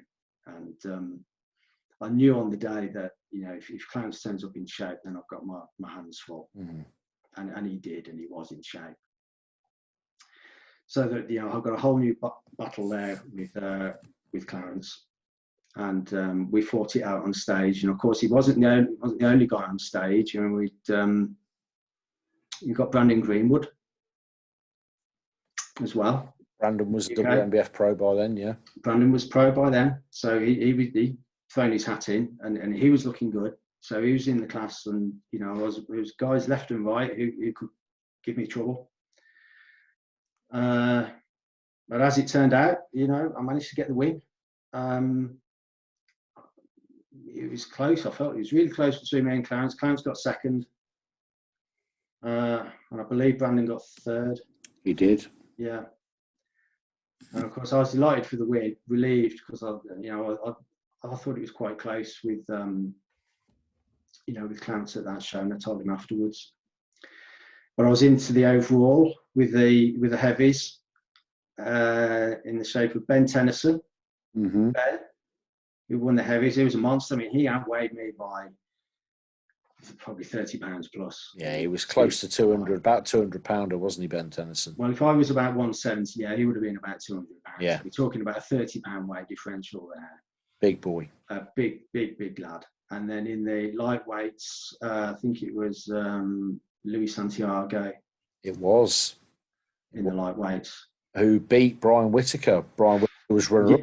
Yeah, he beat Brian. I mean, Brian's incredible. We'll maybe touch on Brian a bit more later. But yeah, that was an epic battle between Brian. And that was a really close battle. I know Brian was unlucky, you know, and you felt that one maybe could have gone another way. But yeah, Louis looked superb, a really complete polished package and tremendous guy. And I was just delighted to be in that pose down with him and Ben. We're hitting some great poses in that pose down, me and Ben, and we're all going toe for toe, hitting the same poses. It was incredible. It wasn't a long pose down because we were all exhausted by that point. And if it was a typical WNBF Worlds, it would have been about 2 o'clock in the morning by the time that pose down happened, wouldn't it? It wasn't far off. I mean, it was certainly turned midnight and possibly later. And I remember being backstage just before the call us out. I mean, I couldn't, you know, I was struggling to get a pump going at that point. Because we'd been on stage on and off all day long, you know, dehydrated. The tank was just empty, you know. I stood backstage with the other guys. We were all sort of looked at each other in the eyes, just said, look, you know, just good luck. I mean, we were all exhausted, but yeah, there was still business to be done. And I realised, I thought, God, I've come this far now. This is like the end of not just a 12-month journey, but a journey that for me started way back in, you know, sort of 2001. So, you know, 5 years later, and then at that point where they called us out for the pose down, I just suddenly got this kind of shot of energy. I thought, you know, you've got to fight. You know, this is it now. This is my chance. So I gave it 110% in that pose down. I'm not sure if it was judged or scored or what. I don't know if that pose down made any difference, but I certainly posed like it did. And then you've got the agonising wait, you know, for them to call the numbers out. And I remember there just standing there with my hands on my hips, just like clenching my teeth with my eyes tight shut, just listening to like the next number that's going to be called out. And then there it was, you know, they called out my name and number, and that was it. You know, it's just, I just felt like crying. You know, it was just incredible moment to be there and then become part of WNBF history, and that for me was the pinnacle, that the icing on the cake. But yeah, just at that point, you know, I just want to touch on the fact I was an early successful one. We had a whole team out there, and you know, I want to give due credit to Cheryl Myers, who also won in the women's heavyweight division. Cheryl, obviously, you know, probably the most successful female natural bodybuilder we've ever had in this country. So. Without a shadow of a doubt, the greatest natural female bodybuilder to ever come out of this country, Cheryl. Yeah. Never been anybody with a pedigree or a quality at this point in time. Absolutely. I mean, I was lucky to go out with Cheryl and the rest of the team, and Cheryl celebrated her own victory that night. She won the heavyweight and the overall that year, and then subsequently went on to win, I think, 5 heavyweight pro world titles, and I believe 3 overalls. 3 overalls. Didn't she beat Dory Frame? Wasn't Dory Frame the lightweight winner that year, who we were talking about earlier? I know Dory had won the lightweight worlds a few times. I'm sure that on one of the years that Cheryl Dory was the lightweight winner. She may well have been. I mean, Dory was. I mean, Dory was certainly, like, I think she was like pro world champion back in 2001, and she may have done a few more shows thereafter. I mean, I'm struggling to remember like exactly who Cheryl went up against every time. I mean, I know Cheryl had some fierce competition, and most of her overall battles were against Brenda Ray. Yes, correct. Yeah, Brenda Ray. And in the heavyweights, the Kathy Unger, Tony West. Tony West, of course. Yeah. It's coming back to me now. And so I was actually there the last time Cheryl won. When she won her 5th class title and her 3rd overall title, I was there. That was 2011. Yeah. We were there with our first team. Absolutely. And it was really special as well that we were we were all there with Cheryl cheering for her when she won that last one. That was amazing. Yeah, that must have been such a moment, because no one's, yeah. you know, so few people. I mean, we mentioned, right, I listened to the Nancy Andrews podcast, a fantastic show that was, the UN of the week. And yeah, it's so interesting listening to like Nancy's history in the sport, and because she's won the world's, was it 5 times as well? So Identical records there. I mean, incredible, identical record, yeah. 2 incredible bodybuilders, and you know, we're lucky to be in a sport where, you know, we've got we've got such talent, you know, in both the UK and overseas. So so yeah, it's a great year, 2006, and you know, I tagged a bit of a holiday onto it, and we spent some time in New York. We did a bit of sightseeing. I remember the following day, we ended up walking past the Empire State Building, and of course, I don't know if you remember this, Lee, but back in the day, that's where the offices of Che Lo Publishing were. They were, yes. At the Empire State, and we did a cheeky little detour, me and Sandra, and we popped in because we just wanted to say like thank you on behalf of the team, really, because it was a bit of an unusual year, 2006, because we didn't, you know, there was no sort of affiliation that year. So so I went in and spoke to Steve Downs, who was in charge, and yeah, I mean, he you know, he produced all the magazines. I mean, it wasn't just Natural Bodybuilding and Fitness. They had a roster of magazines there. Yeah, several. And it was quite a big operation for considering what it was, like considering Natural Bodybuilding, to have all those magazines in circulation was quite something back then.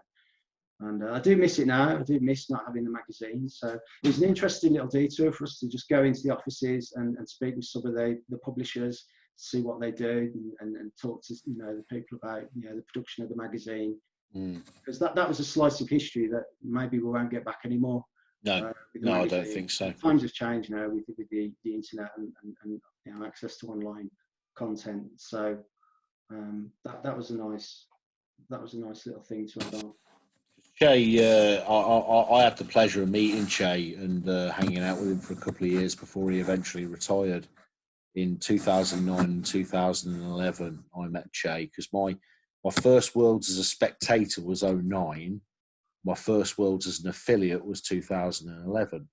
Yeah. And I spent a bit of time with Che, and he actually moved out of the Empire State Building after 9/11. Yeah.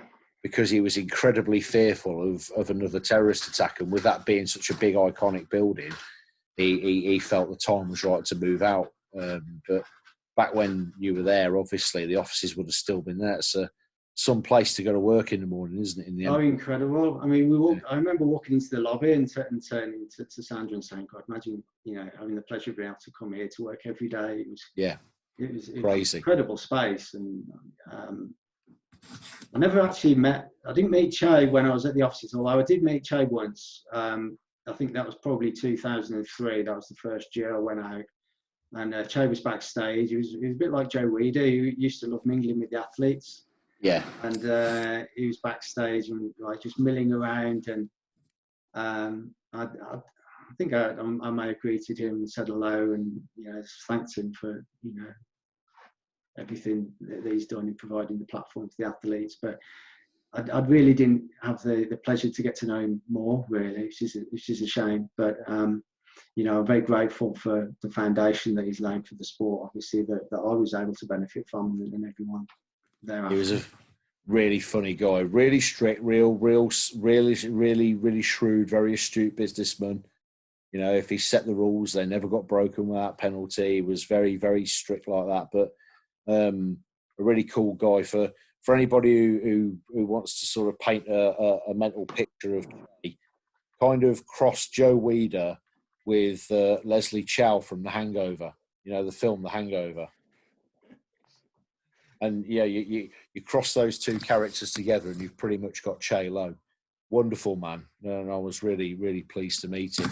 Another little side tangent there. Clarence McGill, who was runner-up to you in 2006, John, he won the overall Worlds the first time I went out there to I wasn't just out there to spectate. I was with some people who were competing, but I wasn't an affiliate of the WNBF at the time. He won the overall in 2009. And do you know who I mean, AJ, Clarence McGill? I'm pretty sure I do. If I saw a photo of him, I'm pretty sure I'd know who that was. It's just popped up in my head. We met him under some really weird circumstances in New York last year. Okay. He had a conversation with us in the gents' toilets as we were swapping T-shirts. Oh yeah. Okay. Which is a completely different side story that somebody could privately message you and ask, why were you swapping T-shirts with Lee Kemp in a gents' toilet in the middle of a bodybuilding show? But like 1 a.m.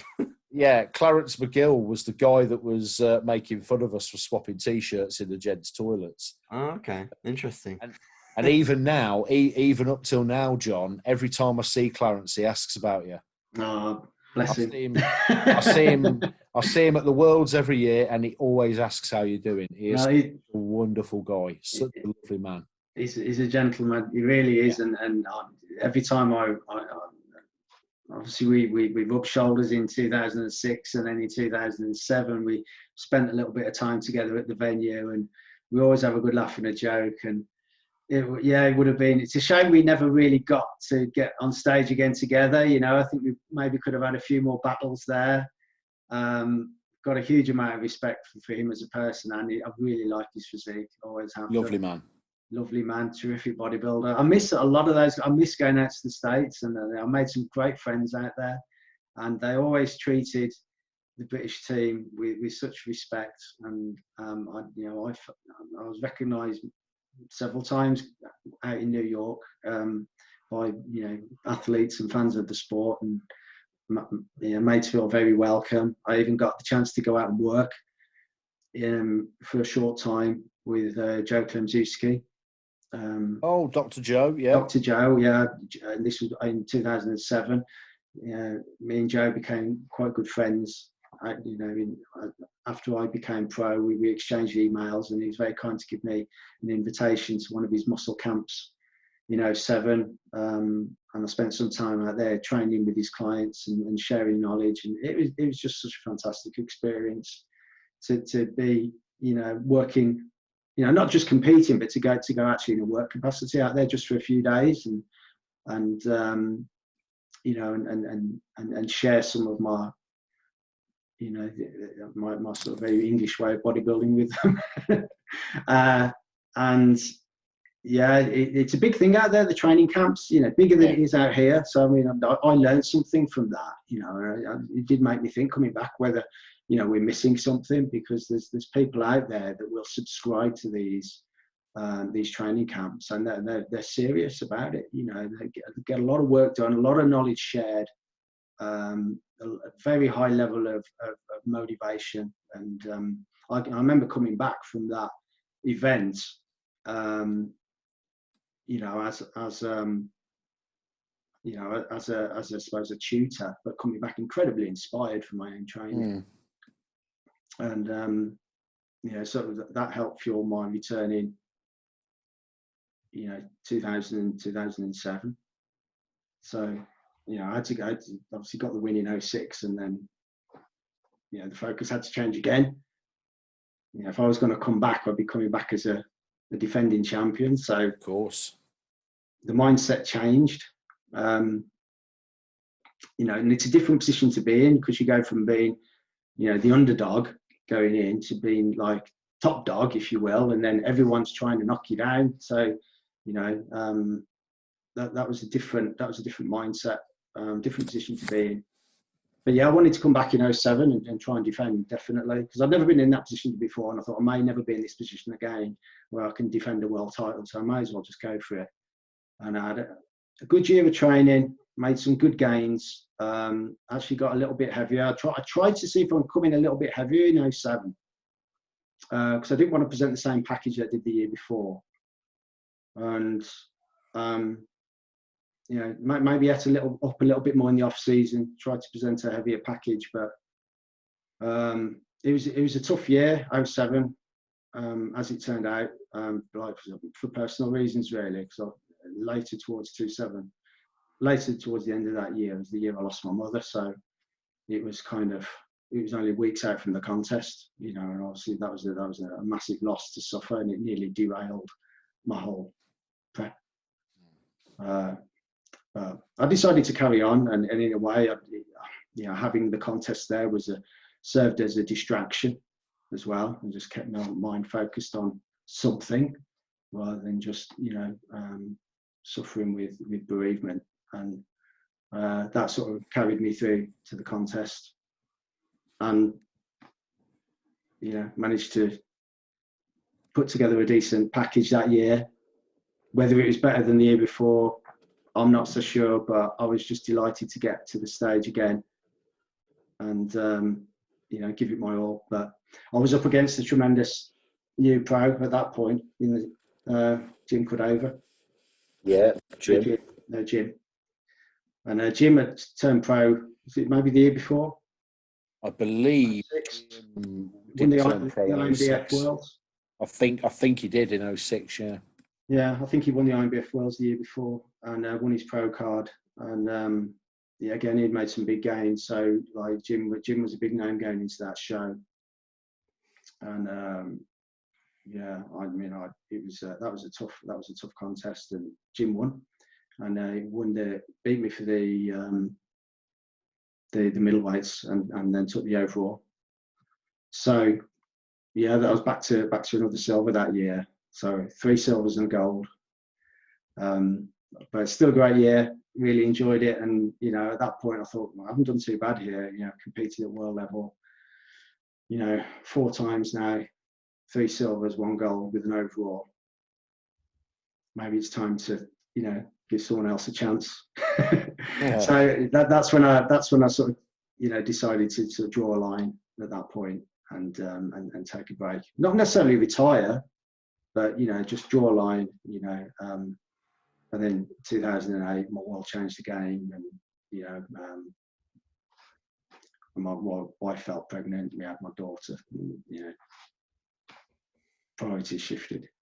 Yeah. So, because you'd actually got married to Sandra in 05, hadn't you? When you had the year off from competing.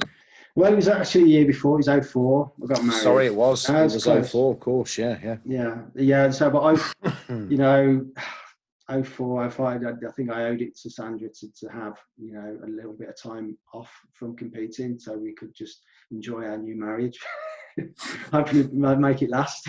Yeah. Get off on a good footing. So yeah, that was maybe played into me needing a year off in 05, really.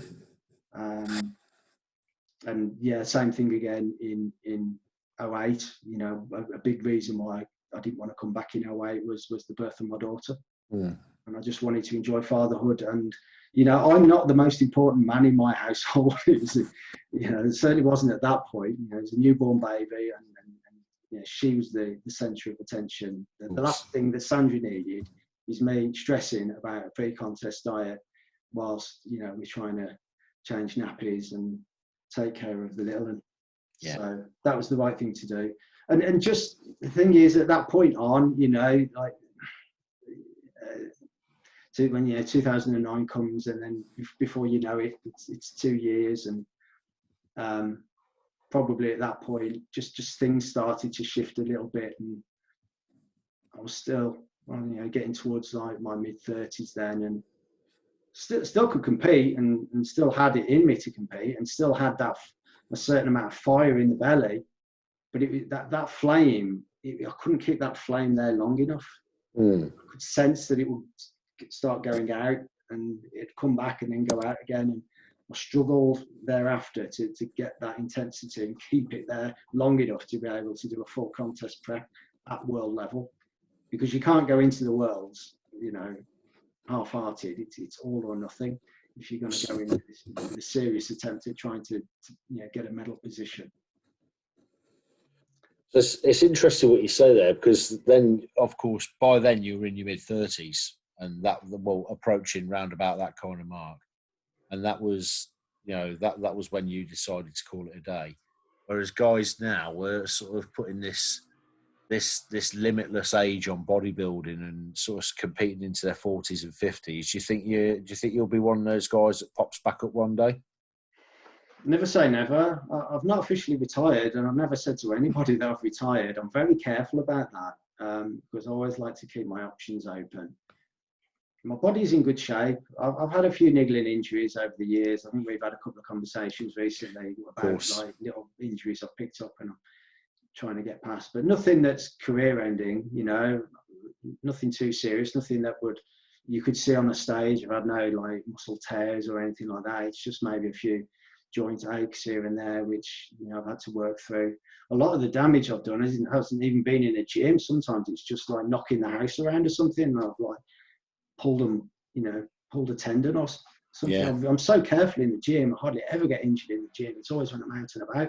I'm trying to lift a heavy box without warming up, and then I'll snag my back or something. So it's always the way, isn't it? I mean, the worst injury I've ever had, not that I've sort of operated in terms of training or competing at your level, but the worst injury I've ever had that kept me out of the gym for 18 months, not long ago, I caused myself giving somebody first aid. It's incredible, isn't it? Yeah, but you know, you're not expected to warm up to give someone first aid, are you? No. So you know, this is the thing. You're in a situation. You're a strongish guy. You forget your own strength. So when you're in a position where you've got to do, you know, an awkward semi-heavy lift, you don't think about warming up, but you're actually probably taxing your body harder than you would do in a gym environment where you've done warm-up sets. So yeah, that's the unfortunate side of developing a good strength base is being able to accidentally injure yourself.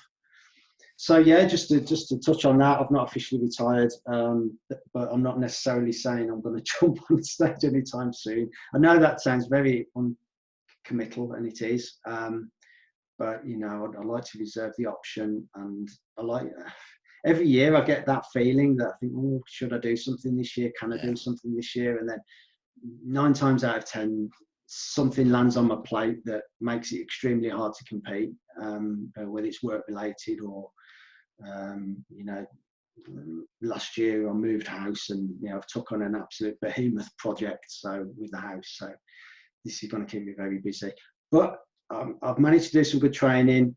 We've been in very difficult circumstances. Everyone has around the world with the lockdown situation, and I'm very grateful I've got some kit and I've been able to train, and I've carried on training, you know, just to try and keep some routine there. Obviously, you know, with the gym shut, you know, makes you realise how lucky you are if you've got some kit to work with. So, doesn't it? Yeah. So yeah, I've not been wasting that opportunity. So just to sort of competitive, those competitive years up to your hiatus beginning from the sport, we'll call it, not a retirement. That was a really dominant period, wasn't it? Some sort of 2003, 4, 5, 6, and then of course 2008, the first year that you weren't there, Brandon Greenwood won the overall worlds, didn't he? In 08. Yeah. So, but in that period, you know, 2003, 4, 5, 6, and 8. For 5 out of 6 years, that overall title went home with a UK-based middleweight competitor. Indeed. Crazy period of time. It just goes to show this was like a mini golden era for UK natural bodybuilding, really. Yeah. Whether it was just like a fluke period of time where just the right people were on stage at the right time, a sort of aligning of the planets, I'm not sure. It certainly felt that way. I remember having quite a lot to do with my forum back then on my website. You know, I was very active on the forum. We had a little bit of a community in the UK where, you know, a lot of bodybuilders would jump in and talk about the sport, and there'd be like a lot of friendly rivalry going on between the, you know, the athletes. And I'm sure that probably hooked in a few more bodybuilders and stirred up the level of competition.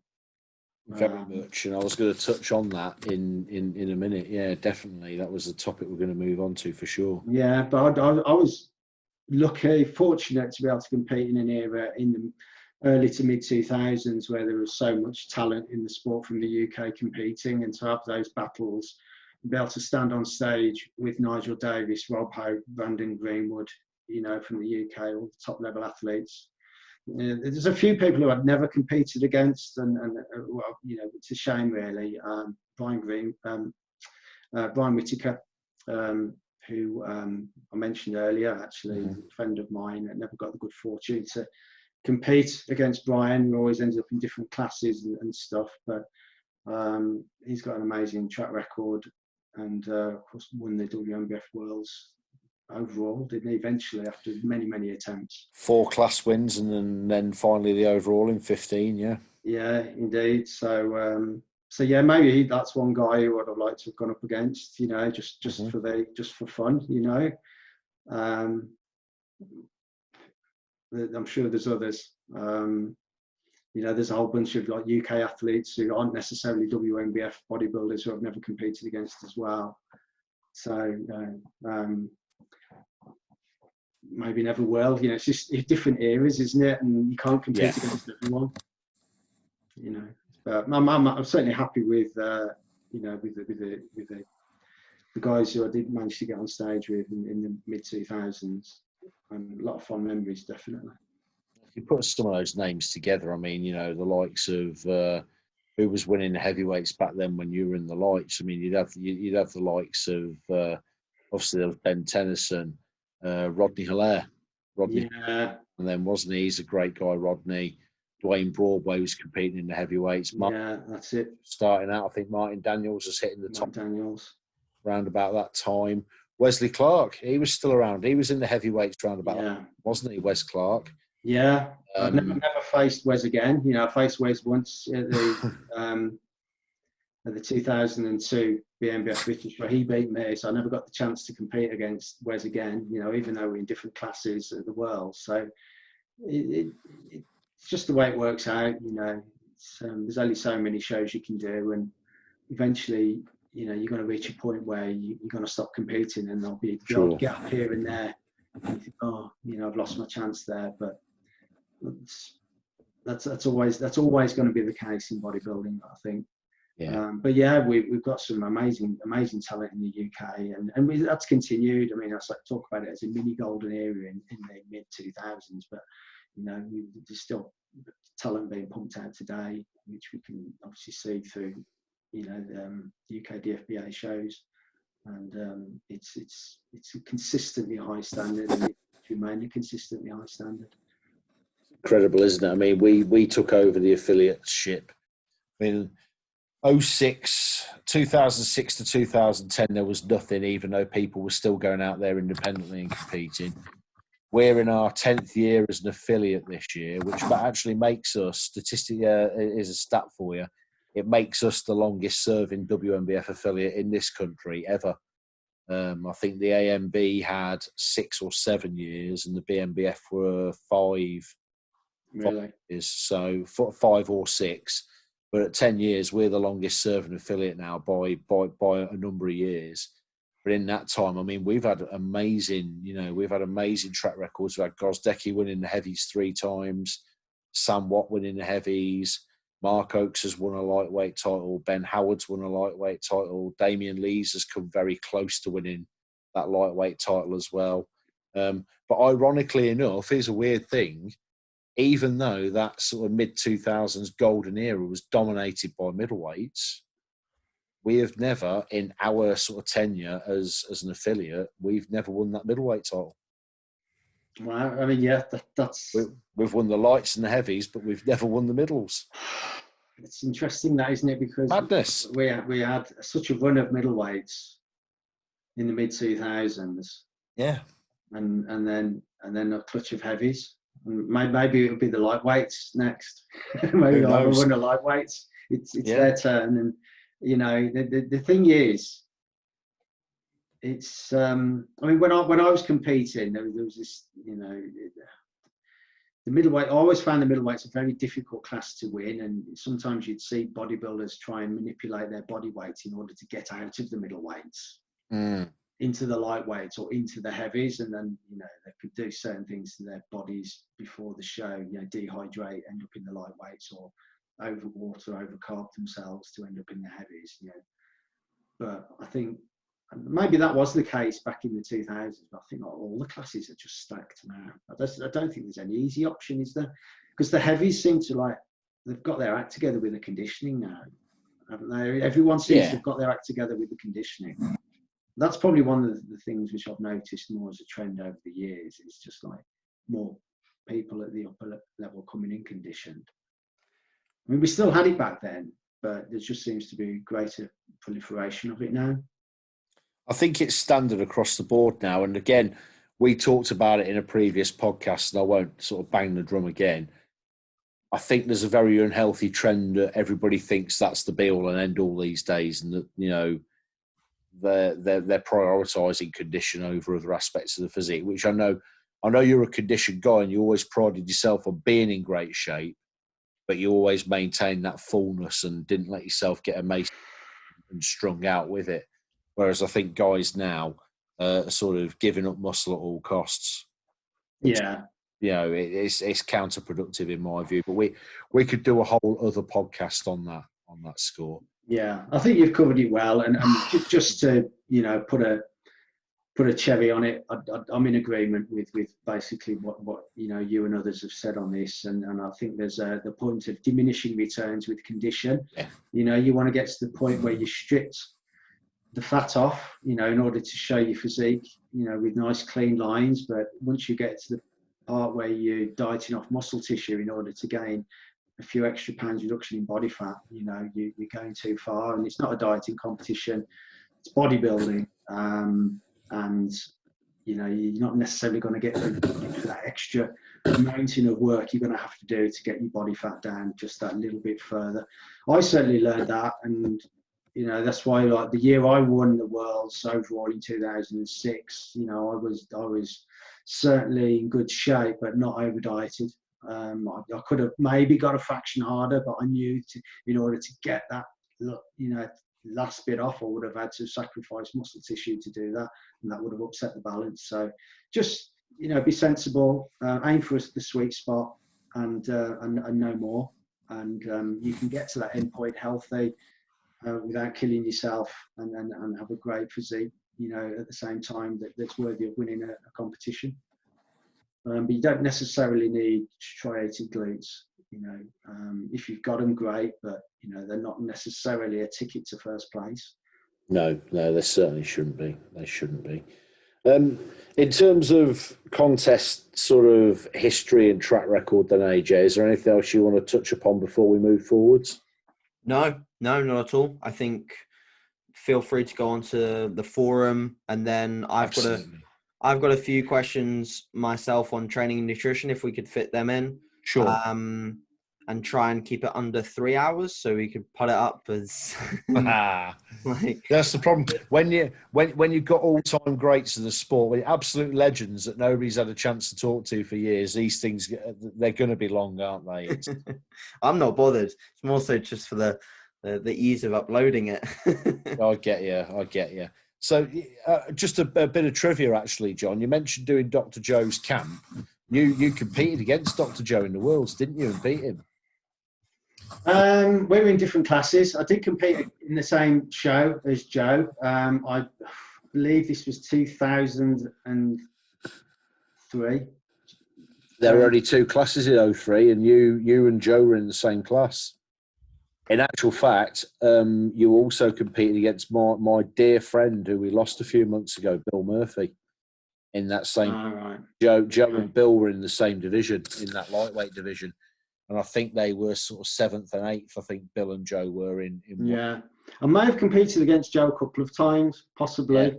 Just thinking about it. A couple of Worlds. Yeah, this is it. I'm pretty sure I competed in the same show as Joe in 2006. That's the year I won. I think Joe was a lightweight that year. He would have been a lightweight that year, yeah. I was a middleweight, so that's maybe what I was referring to. But yeah, it could well have been 2003 as well. Maybe Joe can, if he watches this, put the history straight. But I did a little bit of research. There's a fantastic website. If any of the listeners ever want to sort of waste a few hours and study the sport a little bit, there's a fantastic website called musclememory.com. And it's kind of like the Wikipedia of bodybuilding results. And I was racking my brains the other day after a conversation that you and I had, John, because it was widely accepted a couple of years ago that Babacar Niang was the first person to ever win the WNBF World title overall twice. Because everybody had forgotten about Rob Hope. So I went back and I checked muscle memory, And I'll tell you where this came from. And anybody that's listening to this that's sort of ever been offended by the fact that Rob was never mentioned as the first person, the reason that that was kind of lost in translation is because he won both the amateur and the pro world titles as an overall. And at some point in the middle, the records may have got mixed up or whatever, but Rob was showing on the record as time amateur overall and one time pro overall, but he actually won 3 overall titles, 1 as an amateur, 2 as a pro. Yeah. But just to firm it all up and get it straight in my head, and that was obviously the when I saw a lot of the results, I sort of settled on it, and all of your contest results from that era are in there.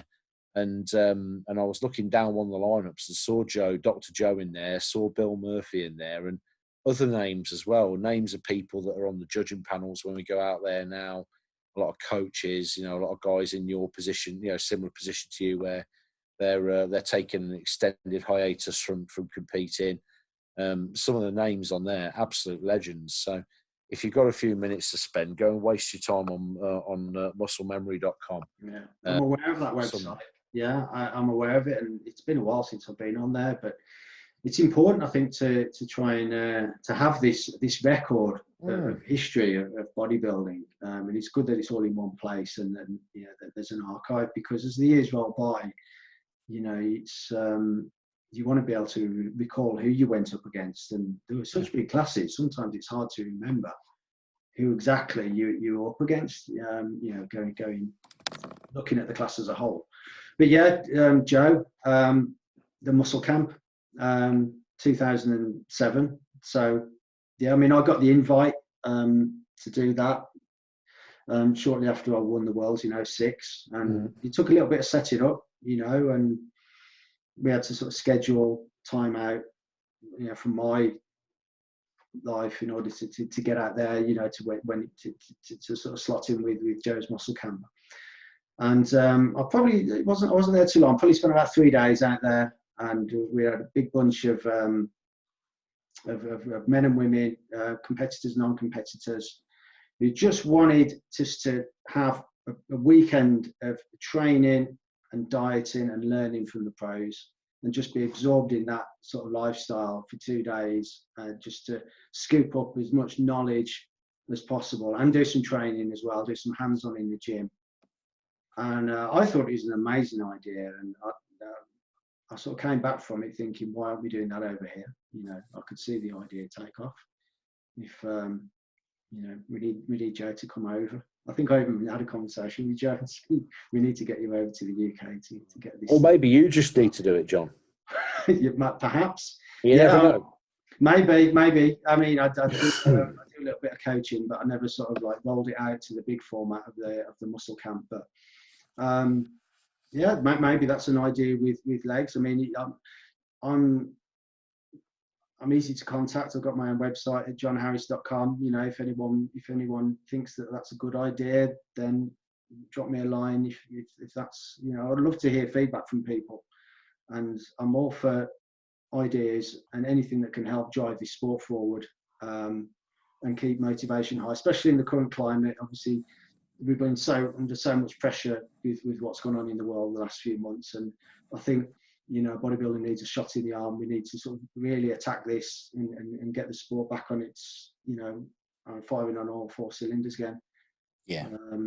So that was a lot of the thought process that AJ and I had behind putting these podcasts together, is to give people a bit of content and to give them something to sort of stimulate the brain a little bit. And one of the things that I've been pushing, like I alluded to a minute ago, is studying the sport and learning a bit of history. I mean, if you ask any football fan last time England won the World Cup, they'll be able to tell you who played in goal and who scored the winner. If you ask a hardcore boxing fan who our first world heavyweight champion was from this country, they'll be able to tell you it was Bob Fitzsimmons way back in the early 1900s. But not many people now, especially with the advent of the sort of ethos of the sport through social media and stuff, I don't think there are enough students of the sport, enough people that if, for example, if I were to say, to the average person before they listen to this podcast tonight, who was the first man to win the WNBF Pro World title? Would Nigel Davis have been on the tip of their tongues? certainly should be. Yeah, absolutely. A pace setter in the sport, an absolute, icon. But yeah, do some studying, guys. And talking of motivation and sort of bringing people together and getting bodybuilding firing and motivated, of course, it's long been sort of a fact in my mind that you were a massive part of that, because of the high profile guys in the sport, guys and girls in the sport, or people in the sport in general. You were one of the very first people, possibly because of your background in working in computers and in computing, you were one of the very first people to bring the internet to the sport with you. You ushered in that era, didn't you, with the forum, with the Natural Muscle Forum back in the early 2000s. That's right. Shortly after I threw my hat back into the ring in natural bodybuilding in 2001, I set up a website. I was on johnharris.net, I think, at that point. And, I'd got a few skills in building websites back then. And I thought, well, there's not much online about natural bodybuilding. The WNBF have got a little website, and there was a few American websites, but not that much going on, not that much activity. So I set up a website and tagged a little forum onto it, the JH forum, John Harris forum. And I didn't expect much. I thought it might just be me and my mates, but before long, it was just, natural bodybuilders started to pour into it, and it just blew up really fast. And I thought, oh wow, this is great. There's obviously, a demand for this, because prior to that, there was no way for bodybuilders to sort of find out who they were up against at shows. You turn up at a show, you wouldn't know, prior to the internet, you'd turn up at a bodybuilding show, you didn't know who you were going to be up against until the day of the contest. There was no social media. So the forum gave an opportunity for bodybuilders to talk, to learn, and to find out who was doing what shows. And it just created a bit of a spark, a little bit of friendly rivalry. Obviously, we get the little arguments kicking off and differences of opinion. Did we? Just not I mean, Christ. I mean, some of the stuff that went off on there is bordering like litigious at times, but it got very close to the bone on more than one occasion, which made my job as a moderator very uncomfortable, because obviously I'm the, in charge, as it were. But it's been a roller coaster ride, and it was like that right throughout the early 2000s. I mean, the forum, I'd say between 2003, maybe 2015 or something, was a real buzz, and I'd like to think that it helped sort of just push the sport forward a little bit in the UK, just sort of got people together, and it was a place where, I'll tell you why it was quite good, because it was a place where bodybuilders, natural bodybuilders, irrespective of the federation they competed in, they could come to a neutral place and vent off without fear of upsetting someone. Really, it was a neutral battleground, if you will. There wasn't, the forum was never affiliated to any federation, even though, I've competed in and amongst different federations. Well, you competed with the BNBF, the WNBF, and I've competed in some open shows as well. The forum itself was always an independent entity. So irrespective of what background you had, you're always welcome on there, and we didn't mind, what you wanted to talk about. We accepted all conversations. It's a shame, in a way, over recent years that the forum is sort of has died down a bit. But I do think that the advent of social media, i.e., Facebook, Instagram, where individuals now have got their own private space, their own pages, rather than having to dive into a forum to post their updates, has changed the landscape now. Yeah. It's a shame, because I've seen the decline in the forum over the last few years, and I think that's a common theme that's probably happened with a lot of bodybuilding forums over recent years, certainly the natural ones. And we've lost a lot of ground to the likes of Facebook and Instagram and Twitter and others. But on the plus side, we've got things like YouTube, like what we're doing now, video shows. They're gaining a lot more popularity. So maybe it's time to just do more of this stuff and, you know, get the content out this way. I know some of us missed the forum. I mean, I was talking about it with Ben Howard the other week when he was on the podcast, and I still see Ben very regularly because, you know, we keep in touch a lot, and he misses the forum. Does it? And he credits that as being the place where he went and found out that the sport existed, you know. And if you think it's something that I'll sort of highlight that should probably make you very proud of that, actually, John, because he sort of found the forum through a bit of an internet search when he was 16, 17 years old. Yeah. It got him rolling on the path to eventually sort of follow in your footsteps and win that WNBF Worlds, albeit as a class winner, not an overall winner. But the pedigree of some of the guys that came from that forum and were helping each other. And again, maybe a little bit of a trend where hands-on coaching wasn't so much of a thing at that point.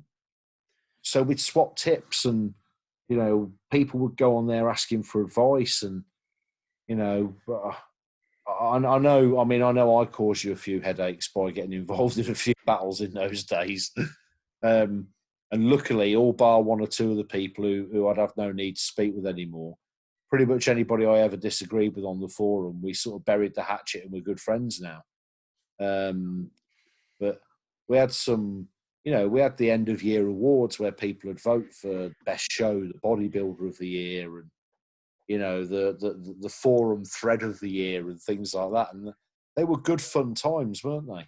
Yeah, they were. I remember doing that. We'd run an end of year Christmas sort of votes competition where we'd have a bunch of categories, you know, best show, best male bodybuilder, best female bodybuilder, best posing routine, best forum thread, you know, outstanding contribution, most underrated bodybuilder, dark horse for next year. We had all the, you know, and then there was a couple of like rotten tomato type categories where, you know, worst posing routine and, you know, I think biggest ego and biggest stuff like ego. that. Yeah, that was usually won by the same person, wasn't it? Well, you know, it was. I won show of the year 3-4 times, I think. I think I was always really proud of it. If you look at the show reports on our website now, the little logo at the top, you know, Natural Muscle Show of the Year 2000, and I think it was 12, 13, 14, 15 or something like that. I won it. And I was so proud because it was sort of like your peers were voting, you know, people that, you know, the average man or lady, the sort of the man on the Clapham omnibus, as they say, was giving their opinion on what was the best of the best in an honest, unabashed, not trying to win everybody over kind of way. And it was an award that really meant a lot to me when I was winning it, to be honest. Well, I'm glad it did, Lee, and it was very much like a people's award, and I think that's probably, you know, what gave it the, you know, the gravity of being like recognised, I suppose. And yeah, we ran that for probably those awards for many years. I always remember it took ages to like tot it up at the end. You know, there was a lot of votes that came in. And you could never vote for yourself. You know, we had a few ground rules. You could only vote once. You can't vote for yourself. So I had to remember vetting all the votes to make sure people had abided by the rules. And some of the categories, like, you know, it was down to one vote as well. So you had to make sure you'd added it up correctly, because otherwise, you know, you'd end up with a different result. So a little bit of pressure on there. But we ran that for numerous years. And obviously it's great to see, you know, the UK DFBA, you know, win best show for so many years on the bounce. And it was. I mean, I know, you know, I know during one of the massively heated online arguments I had with somebody on that forum, they sort of mocked the fact that, you know, they were slagging me off and saying, oh, well, at least you won the show of the year on the forum kind of thing, and they poked fun at it. But it actually meant a lot to me. I was very, very proud of it. Yeah, rightly so. I mean, people can vote exactly what they want, and it was a neutral competition. Yeah, there was lots of other shows as well that they could have voted for, and you know, it was quite interesting because when we started the awards, no one really knew who was going to win. You know, no, it could go one way or the other, and I always found that people would like leave their voting right to the last minute anyway. So you get to like the last day and you think you might have an idea who's going to win, and then there'll be a flurry of votes the day before the closing date, and then it would steer the other way. But you consistently won with that best show for several years on the trot. So what I'd like to do, I mean, I've still got the Natural Muscle website. It's more of an archive at the moment. We don't have the forum at the moment, but we've still got an archive of articles on there, and I'm still hoping to add more content. I am guilty of not adding on as much as I'd like of late. I've just got too many plates in the air at the moment, too many fingers in pies. I know that feeling. Guilty, but I would like to dedicate more time to the Natural Muscle site and get more content on there and do more good stuff with it in the future, and to support natural bodybuilding in the UK, whether it's in the shape of more articles or maybe, you know, we can do some more of these podcasts. So I think they work well, and maybe get some video content on there. Well, I was going to say a good way to get the ball rolling would probably be to link this podcast to it. Absolutely, yeah. You could drop this in, because this podcast's essentially about you today, isn't it? And it'd be to get that rolling. I just remembered as well, wasn't there a transformation contest on the Natural Muscle website? It was aimed at people that were forum followers that had never competed before. Yeah. And if I remember correctly, the two guys who came first and second were James Moncrief and Tony Barnes. And they've both gone on to compete from that. Yeah, they had. Yeah, it was on that transformation contest. Yeah. You know, you could argue that it got them into competing, couldn't it? You know, it's the first. Absolutely no doubt whatsoever that it did. I kept a on there for a while, albeit under a false name. Which I'm not sure you ever kind of sussed out. You probably did, because you knew the IP address who was posting it, but not necessarily. I kept a journal on there for a while. Brian Whittaker was contributing. Brian Whittaker was a member and a contributor, wasn't he? Yeah, we had Brian on there. We had a few guest posters. Brian popped on and did some stuff, you know, and if you like a little Q&A and whatnot. We had competitions. We had like lifting competitions as well. Yeah. We had the physique competition. We had lifting competitions where people would film themselves doing body weight, bench press, or, you know, deadlifting with a multiple of their body weight. You know, chins, dips with 60 kilos. We had a series of these challenges, and people would have to film themselves in the gym, film the weights, make sure it was all genuine, you know. We had to see all the footage and then upload it, and then, you know, we had competitions and prizes for the winners, and we had those competitions sponsored by, you know, the supplement companies at the time, and they were giving out products. So, you know, it all worked. It took a little bit of work to set up, and you know, I was in a position where I've got a few skills managing the website, so I was able to do that, and it was all for good fun. And if it got a few more people involved in the sport, and maybe got a few people on stage, then, you know, for me that's good, and it was very worthwhile. But the site's still there, and it's not going anywhere soon. I'd like to get a little bit more content on there in the future, and I apologise to people for not been able to keep it as busy as I'd like of late, but hopefully things will change. It'll come again. I actually got a little admission about the forum now, and there's somebody I want to remind you of who went on there before we move on, but probably in that score, I mean, I promoted bodybuilding contests from 99 to 2000, and then I spent a couple of years sort of not doing, because I was focusing on, you know, changing my career and things like that, and promoting obviously was a big sort of use of my time. But it was actually through the friendships with people through the forum, who ironically people I'm no longer friends with for one reason or another, but it was probably being on that forum and mixing with people again that probably got me back into promoting and gave me the bug to say, well, I've only, you know, I want to get this done. And now I'm 25 years in, 10-year WNBF affiliate, and about to try and enjoy our 10th UK championships. And I'd probably credit the John Harris Forum with probably, you know, that was probably what pushed me back towards doing it. Really? I would think so, because it was a community. It was a community that we all wanted to be part of, wasn't it? And then when gaps appeared in the market, and then, you know, people were needed to, you know, when the MPA broke away from the AMB, and, you know, we were all brainstorming ideas of how we could make things better than they were, and somebody needed to take up the mantle of the drug testing, and they wanted a promoter in the Midlands for the Midlands show, and then as the years developed, there was, you know, more and more people having a demand for the WNBF to have an affiliate in this country again. And I think a lot of my promoting career has probably been influenced by that community on the forum.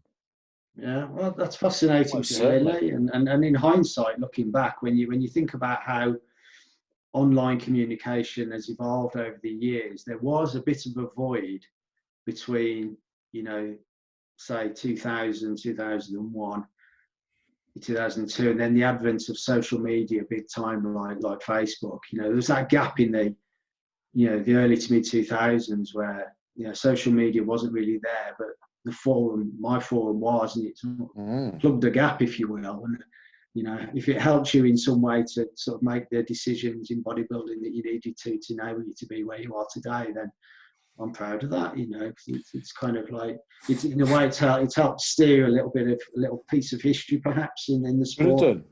You know, a piece of history that some people are going to regret that ever happened. but certainly one that's, you know, even down to, you know, it was just a community that we all wanted to be part of, and we all had our role in that community, in the kind of the mantle of somebody needs to step up to the plate and start running these shows kind of was pushed in my direction. Yeah.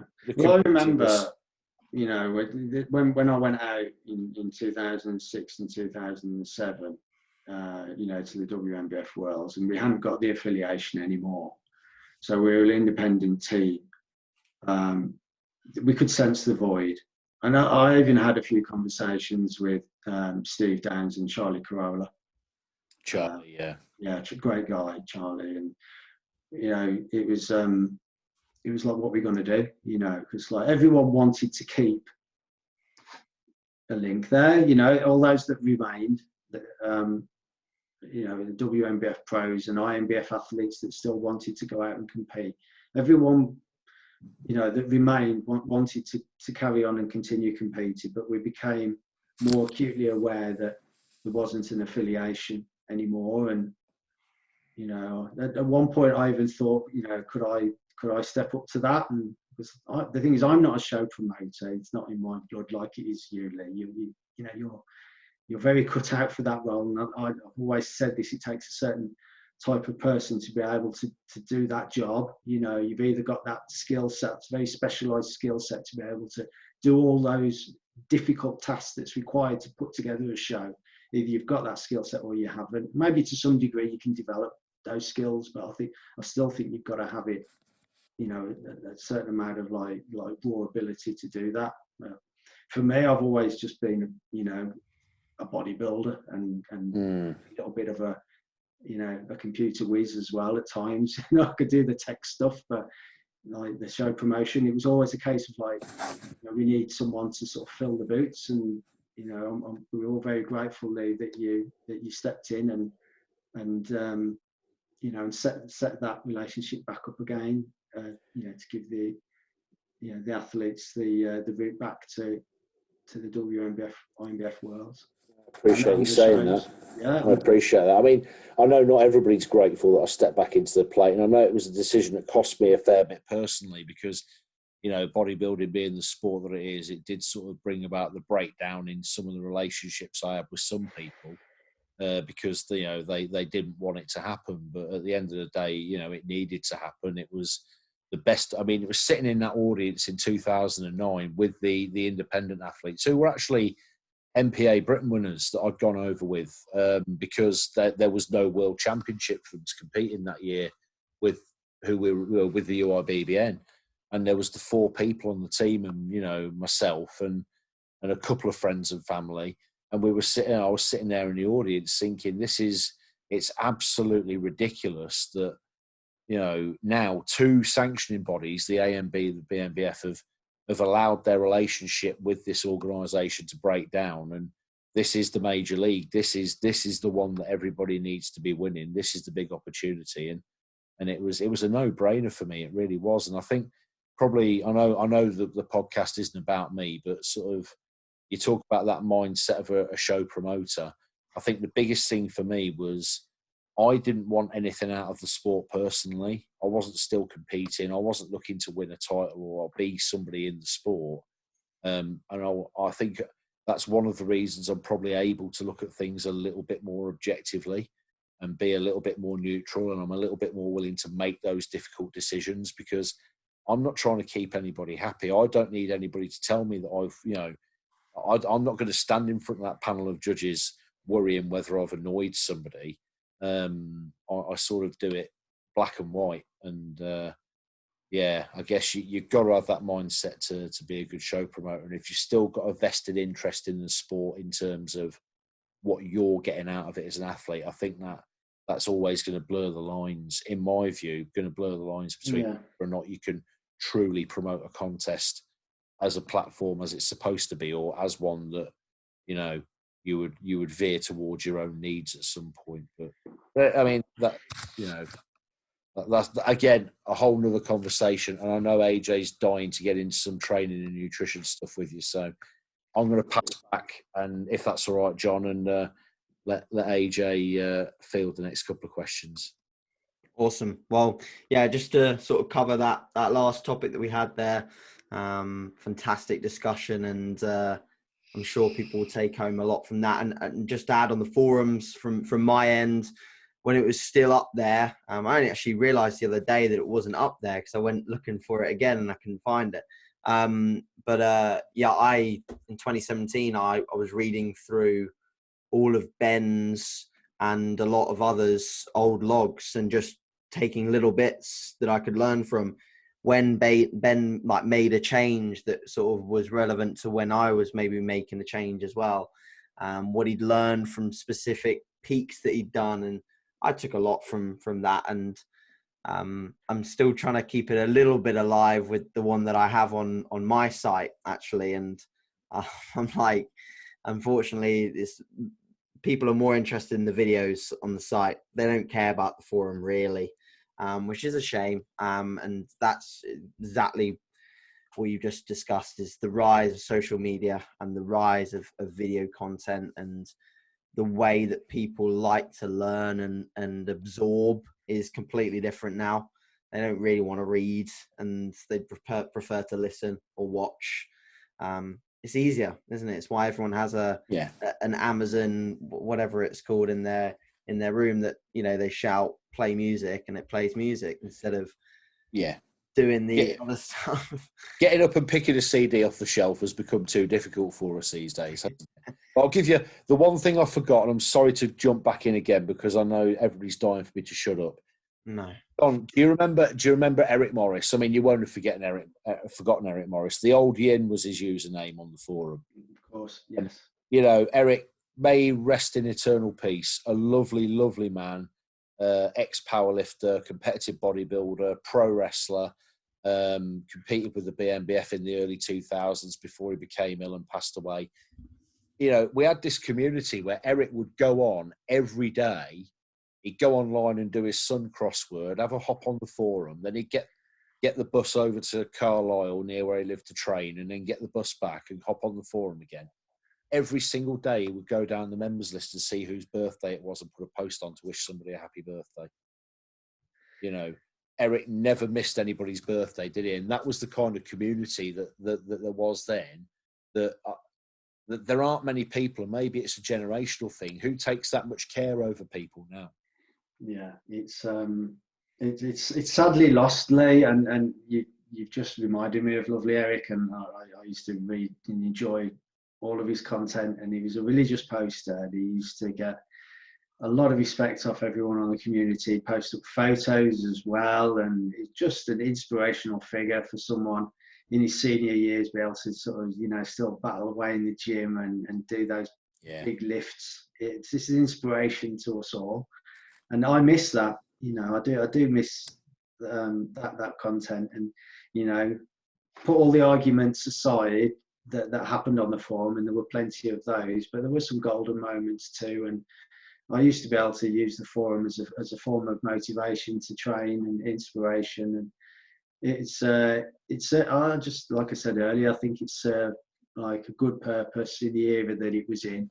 And as AJ said a few moments ago, unfortunately, it's been sort of slightly overtaken by the uprise of social media. Yeah. People have changed the way they absorb content now. People, rather than sitting at a computer and reading page after page of someone's blog, they'd rather put their computer on, tune into a podcast, listen to the content whilst doing something else. You know, people can multitask now. Yeah. So they can listen to a 3-hour podcast, which is, you know, what this is shaping up to be by all sound of things, whilst doing some work or, you know, doing some other activity. And that's the way I absorb a lot of my content these days. So I don't think we can really fight it. Yeah, for sure. Awesome. So yeah, moving on as suggested. So I've got from my followers and people on Instagram, most of the questions were in relevance to your training and nutrition practices throughout your career. And most of my own questions as well to yourself that I'm interested in are relevant to those topics as well. So if we start with a little bit on training, I know you coined earlier in the podcast that your training was relatively simplistic. It was straightforward. It wasn't complex. But I'm just interested to have a little bit of an overview to your frequency, your volume, your intensity, and how those 3 variables sort of changed a little bit over time as you started to learn more about what worked for you. Yeah. Okay. Well, I suppose the common denominator with training was always recovery. And as a natural bodybuilder, you will be limited by your recovery ability because you haven't got those extra sort of hormones in your system that assistant bodybuilders do. So, you know, you're always working as hard as you can whilst being able to recover well enough for your next workout. Yeah. So that's basically was my ethos. So how much work can I do without triggering overtraining? So that led me into quite a basic program for a big chunk of my bodybuilding career. When I was competing, I probably did common sort of like push pull legs type split, you know, where I do, and the rest days varied. So I'd maybe do like say 3 days on the bounce, so push pull legs, then a day off, and then repeat. Yeah. But then if I needed another day off, I'd take one. So it would be, you know, it could end up being a push off, pull off, legs off, repeat. Yeah. So the thing that varied was the rest days, and that as I progressed like further on as being a pro, it become instinctive over when I take the rest day, and that would be as and when I need it. So that would be like a typical workout split. Sometimes I'd mix that up and switch over to an upper lower split. So upper body, lower body. You know, well, to be upper off, lower off, repeat.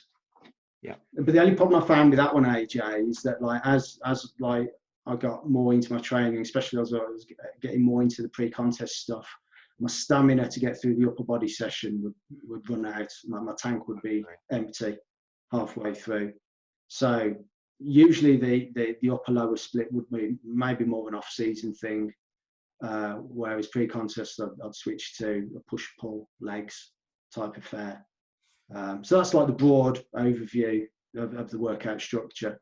But within that, I mean, I don't want to get into, this could go on for ages, like going through every set of every exercise, but just to sort of flesh it out a little bit more, I'd probably pick 2 or 3 exercises per body part, and then every exercise, then you'd have your usual warm-ups, and then it'd usually be like 2, at very most 3 work sets to failure. And failure would be for upper body, usually between anything between 6 and 10 reps, lower body slightly more reps, maybe 8 to 12. So I mean, there's nothing there that's groundbreaking. I know this is like, you know, no, it's good to hear. Very typical type of training methods. But the one thing that I used to train very hard. I used to give every workout session 110%, and I was very consistent, you know, in workouts. I was very good at putting workouts back to back to back for extended periods of times to make those very small but important incremental gains. So over the course of a month, I was quite happy to not see any progress on the scales. You know, it might not move at all, you know, but over the course of a year, I might gain a kilo of muscle. I mean, that would be a lot, actually, in the later years to gain a kilo of muscle, you know. And maybe it was less than that, you know, but you've got to be prepared to sort of like put away the scales, really, and just concentrate on the training and let the weight take care of itself and just go by the mirror. Did you logbook your sessions? Did you go in with a plan? Did you have numbers to beat from the previous sessions? I went through phases of that, AJ. Periods with and without, just to experiment. I wouldn't say like hand on heart religiously I'd logged everything. No, I did try it, and I think some years I did, and I think the years that I did try it, it worked up to a point, but you've got to be careful with logging. Because, and I'd be interested to hear both you guys take on this, because I got to a point where sometimes you can become too focused on increasing the weight, because you want to beat what you did last week, and you can break form if you're not careful. So you know, you think, okay, I got 8 reps with this weight last week. You know, today I want to, you know, either get more reps or want to increase the weight. Let's say you want to get more reps. You know, psychologically, you try and make sure that your reps are clean, but if you're chasing more reps, your reps could end up getting a bit sloppy, or, you know, you might not get the full range, and you just got to watch you don't trip yourself up and try to, you know, add too much weight to the bar too soon or add too many reps too soon. So like keeping form is critical. Training safe is critical. I'm really big on training safe and not getting injured, because the minute you pick up a serious injury, it sets you back so much. It's probably one of my biggest pieces of advice, really, is you know, training within your limits and not like pushing your body's limits too hard, too fast in terms of adding weight to the bar, or going too low with the reps as well, like getting into powerlifting. You know, I've got quite strong thoughts on that too. You know, I think bodybuilding and powerlifting are separate sports, and if you're built for bodybuilding, you typically you'll have smaller joints.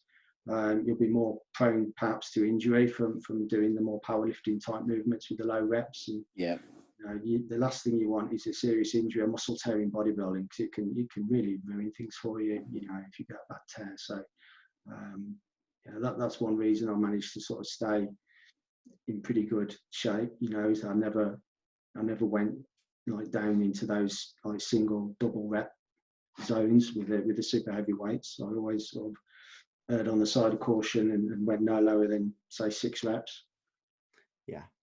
Yeah, I think to add to comment there, I totally agree with the logbook scenario. It's something that I struggle with. Even myself get very attached to the numbers sometimes, especially when dieting down. You just don't want to lose the numbers equally, and that's why I'm actually a big fan of recording and my workouts. And I know that you did a bit of that with your video series, and you were probably some of the first people to start recording and putting out video content of training sessions, at least in the natural scene. But yeah, I'm a big fan of recording the lifts, just to make sure that even if my training partner says it's good, I'm happy with the tempo and the range, and comparative to last week, it looks similar. On that note, did you ever train with a training partner, or were you purely a solo trainer? Because I know that you trained a lot out of your own facility.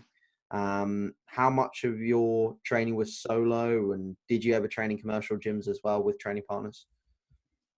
I started out in a commercial gym when I was 16. That was when I joined my first commercial gym. I had a training partner.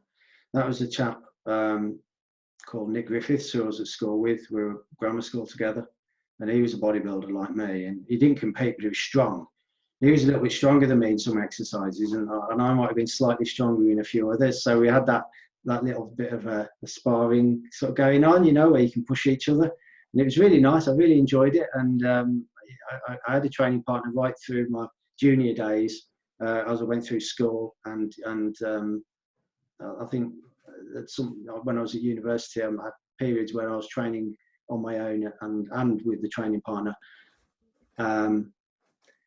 And I also had training partners intermittently in my early comeback, sort of 2001 to 2003.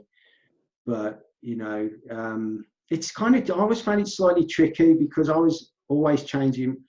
I'd change my routine quite a lot, and it didn't always fit in with what my training partner wanted to do. And I was very disciplined, especially when I was competing for a show. And so I always thought it was a lot to ask of my training partner to commit to my routine when I was in the throes of a contest when it might not fit with their schedule.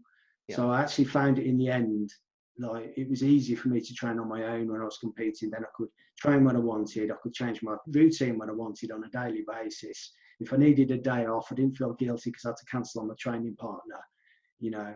Whereas if we were training together and I didn't feel recovered, you know, I might do a workout that I might feel that I shouldn't be doing because I'm not recovered, you know, just to please my training partner. So in the end, I just found it easy to train on my own. But when I built my my log cabin gym at my old house, which I haven't got anymore, back in 2005, I trained pretty much on my own, apart from when I had friends come to visit and, you know, you had to do the odd sort of cameo workout with me, which was always good fun. And I do enjoy training with people. You know, I do miss not having a regular training partner now, and I wish in some ways I've got a training partner now.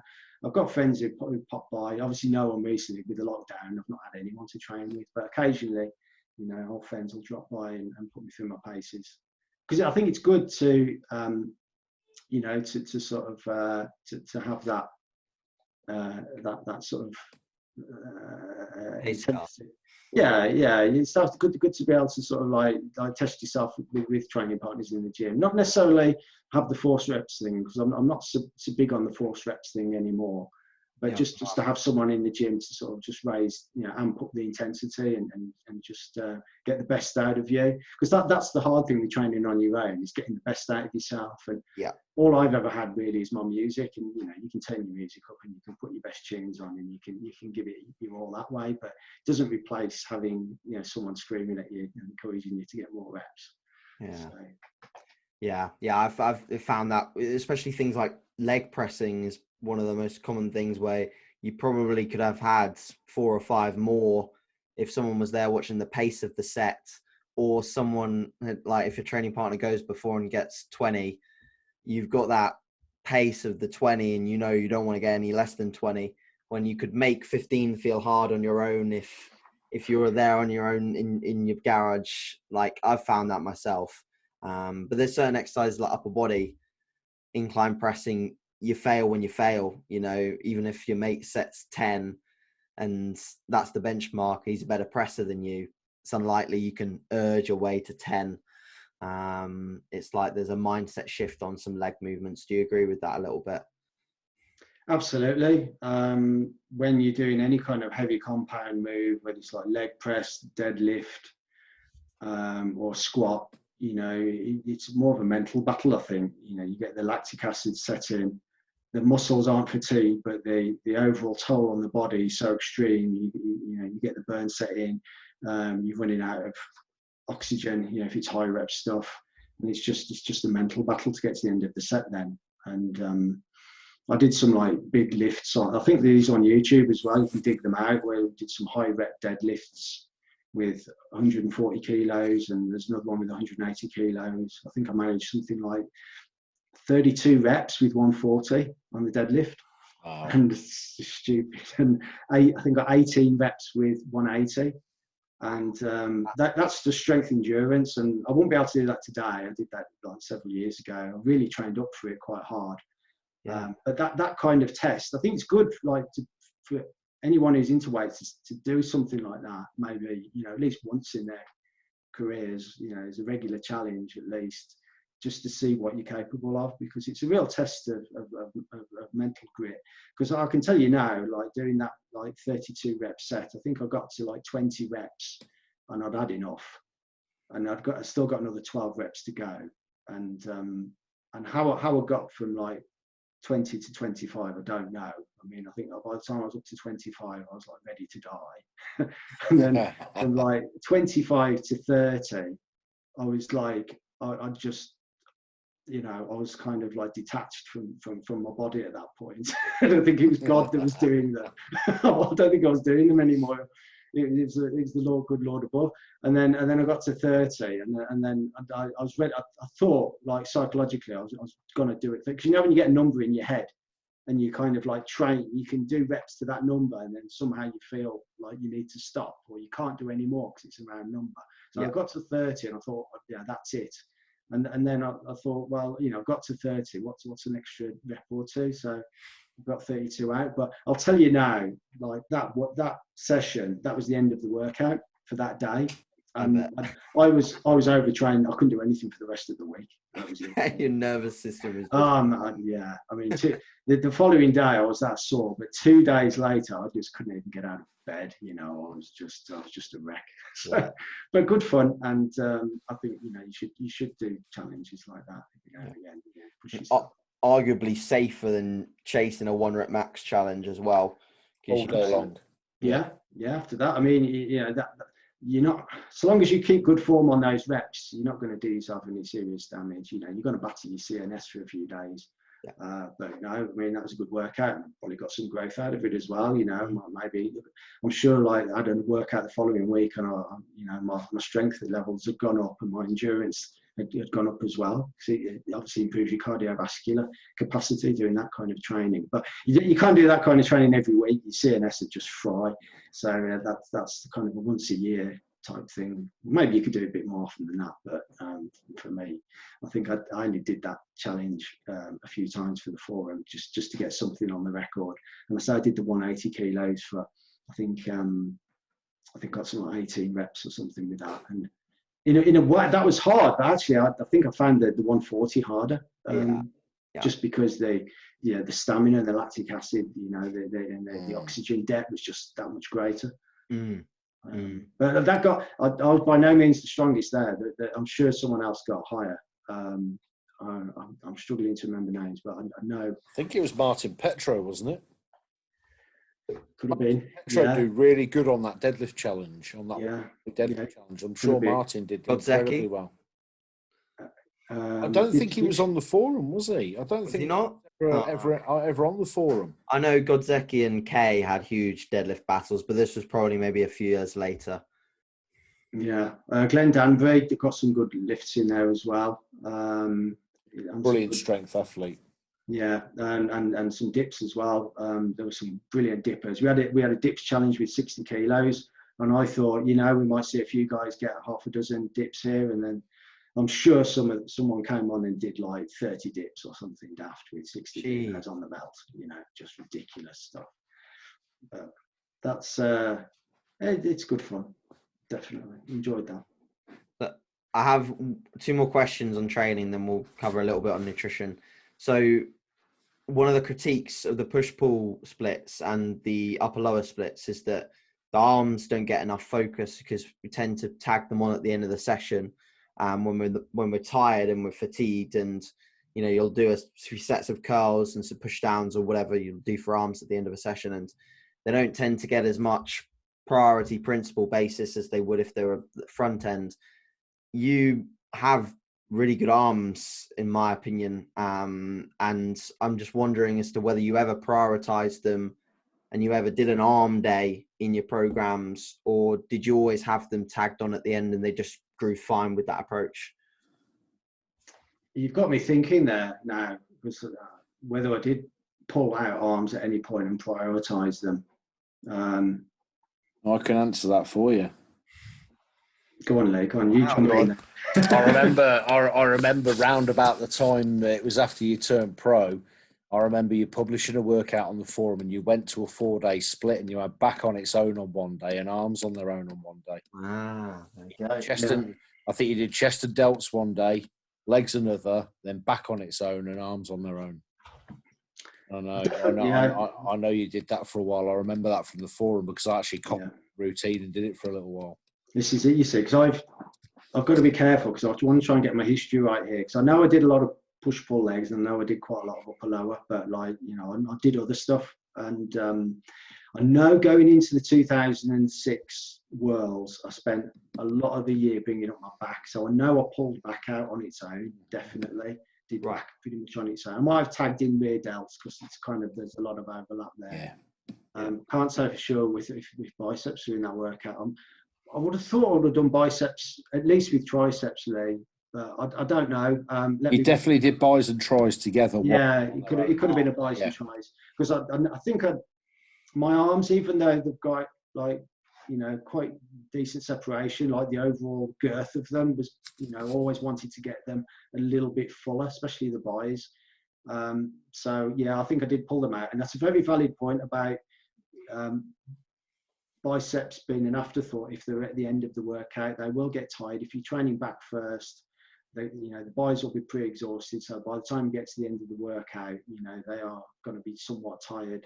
So by the time you're hitting the bicep curls, you know, you're probably not going to be able to lift as much or do as many reps as you would if you were hitting them fresh. So yeah, the general sort of point I'd try and hammer home there is, if you've got a weak body part, you need to prioritize it. You need to pull it out, and you need to do it first. Train it when it's fresh. If I may jump in though, very briefly, John, it's probably really important for the listeners to know you were already a world level pro athlete by the time you did this. This isn't something we'd be advising young beginners to do, is it? No, not at all. Yeah, that's an important caveat, Lee. And yeah, I don't want to confuse the listeners who are just starting out here. Really, before you start looking at your body and deconstructing it for weak points, really, you just need to get in the gym and hammer the basics and build a foundation. Once you've been training for a few years and you've got something you can analyze in the mirror, then you can see what your strengths and weaknesses are. And even then, like, it may be too early to start prioritizing. Maybe you just, you know, if you're a competitive bodybuilder, maybe you need to diet down so you can really see what you've got. Get on stage, get the photos, compare yourself with other athletes. If there's any feedback to get off your coaches or judges or anyone else, get the feedback in, and then build a plan, and then start attacking your weak points. You know, it's not a day one issue. You shouldn't really focus on it, because you can end up confusing your workouts. When you should be at a point where you need to keep things really basic when you start out. But yeah, 2005, 2006, when I was like making that big worlds attempt, you know, I knew what my weaknesses were. I knew I had to bring up my back, and you know, I wanted to add a little bit more to my arms fullness. I wanted to redress the upper lower balance. I felt my legs were there. I needed a little bit more thickness in the torso. And I made those adjustments. In fact, you know, I've got a little bit of a saying here. I think it's that in order to build a balanced physique, sometimes you have to follow a slightly unbalanced training program, in the sense that, you know, I had to probably do a little bit more volume from my weaker body parts compared to my stronger ones in order to get that balanced physique, you know. And then don't be afraid to do that. Don't be afraid to do, you know, some extra sets for your weak points, even if it makes your program not look very pretty because it's slightly unbalanced. It doesn't matter. It's you know, if you're a competitive bodybuilder, what matters is what you're presenting on stage. The judges do not care what you're doing in the gym. You know, no. One iota. Neither do they care about what your body weight is. So that I'll make that point while I'm talking about that. So it's your body weight is irrelevant. And your training program's kind of irrelevant on the day of reckoning on stage. Awesome. So final question on training, and that's, did you periodize your training in the sense of doing deloads and periods at lower volume to recover and rest up, or did you just listen to your body in the sense that you just either took extra rest days or you took a bout of rest days in a row to recover from periods of overtraining or overreaching, whatever you want to coin it as? I did. After a competition, I'd always take a sort of mini extended break from training full stop. I probably wouldn't step in the gym for a fortnight after a show. Okay. And just let my body, you know, put on a bit of weight again, and you know, let my body sort of restabilize. And psychologically, I'd always be sort of quite tired from you know the competition prep. So yeah, I'd have after a show, I'd have a period of inactivity, and then I'd just slowly just sort of get back into training, and whilst gaining weight at the same time. And I'll probably do somewhere in the region of, you know, a couple of months really hard training, and then have a week off from the gym, you know, of zero training, just like active rest, if you will, you know, so maybe doing a little bit of exercise but no lifting, just to mitigate against injuries. Because when you're training at that high level, you know, you're going to pick up little micro tears here and there, and you know, you might not really think you're doing much damage in the gym, but yeah, over the course of a couple of months, you know, those little strains can mount up if you don't do anything about it. So I'd always schedule in a week off after every 8 weeks of solid training. And if that would coincide with other things in my life as well. I might take a little vacation, a little break, or, you know, take a week off work and do some jobs on the house. And, you know, you can kind of work it into your life, so bodybuilding doesn't feel like it's disrupting your life too much that way. Sure. Because we've all got to balance bodybuilding with our, you know, with our lifestyles. Otherwise, you're not going to be able to sustain it. And that was kind of part of the key. I think it's just getting bodybuilding to fit in a way that didn't feel like it was disrupting my entire, you know, existence. Awesome. So moving on to nutrition, one general topic that I wanted to cover, obviously there's loads of nuances that we could go into in nutrition. We could cover so many different areas, but one thing that I wanted to ask on contest prep side of things is, when you started obviously in a leaner position to begin a prep, throughout the prep, were your calories fairly linear? Did you just keep them at sort of a similar level throughout the entire period, and not have to make many adjustments because you started leaner?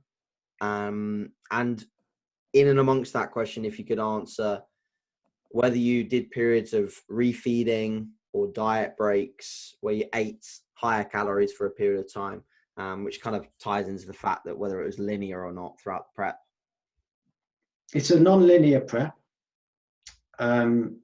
Typical contest prep for me will be 12 weeks. So I'll say right now off the bat, you know, I've never subscribed to, you know, these very long contest prep periods of 16, 20, 24 weeks.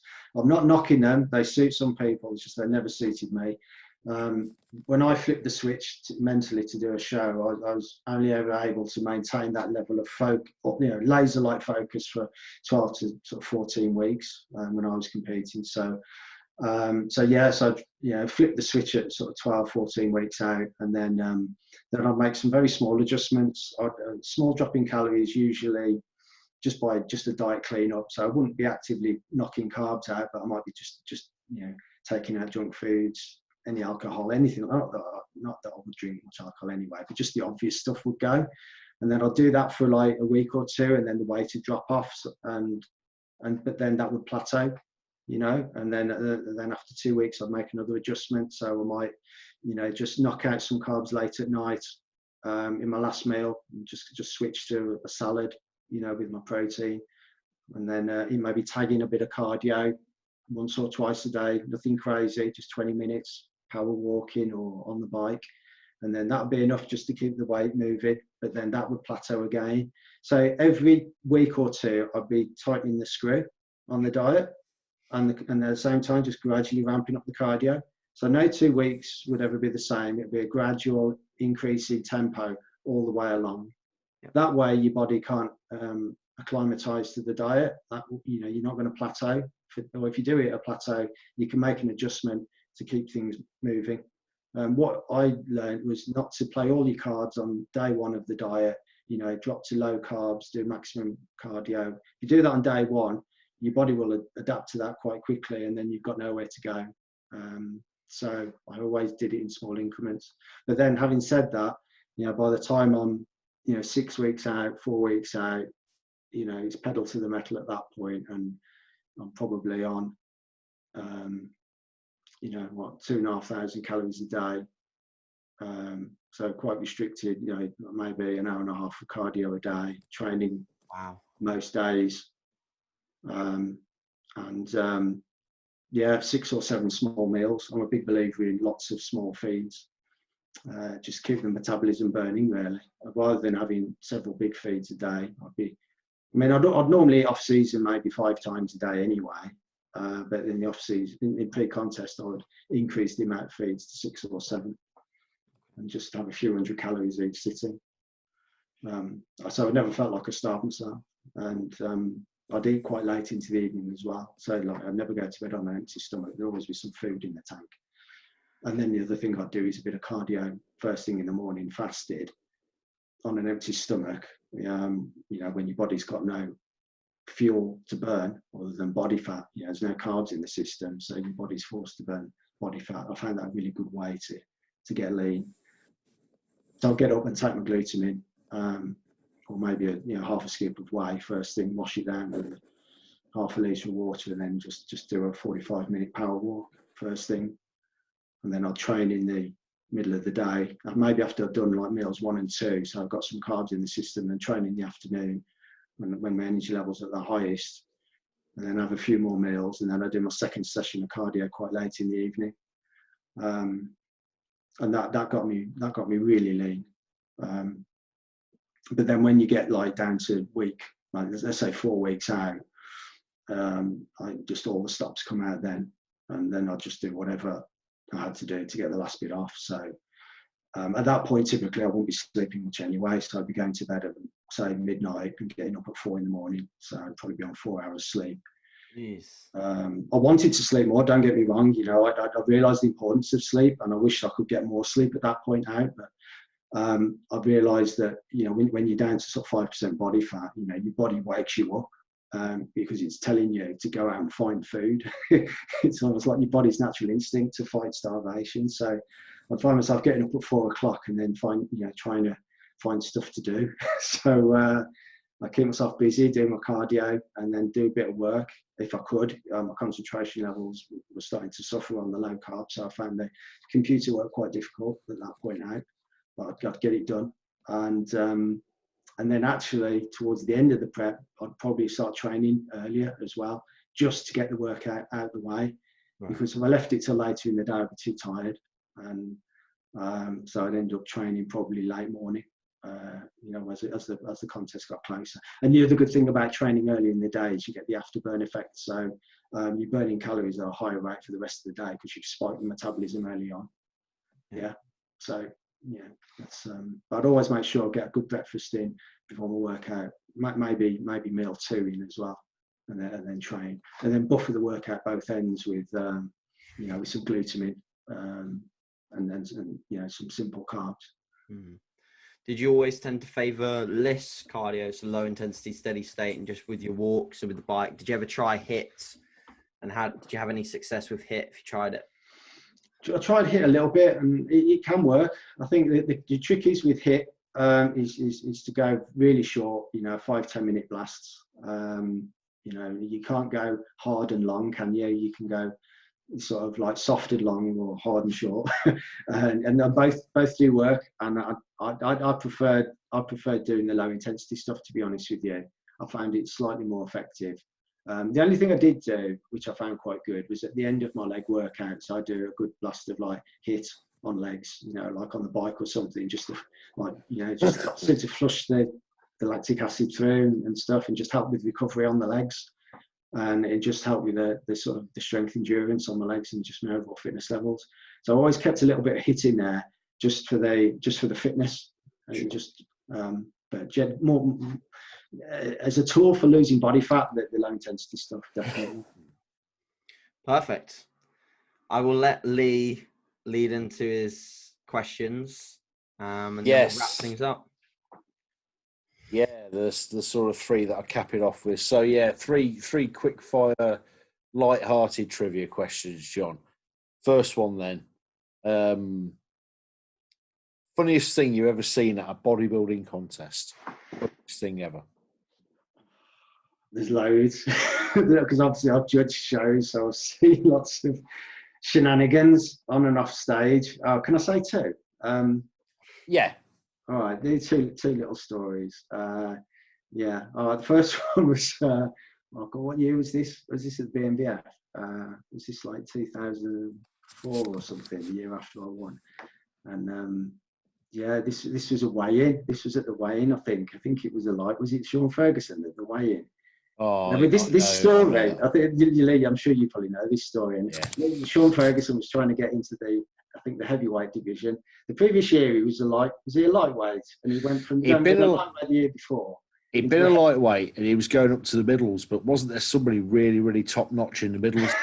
Was trying to swerve them, and he had no chance to get into the lightweights, did he? Kerry Napier, wasn't it? Napier. Was it Kerry Napier? Yeah. So, look, let me say this. I like Sean. He's a friend of mine, so I'm saying this in good jest, but it was funny. But yeah, Sean Ferguson went from being a lightweight to a heavyweight in the space of 12 months.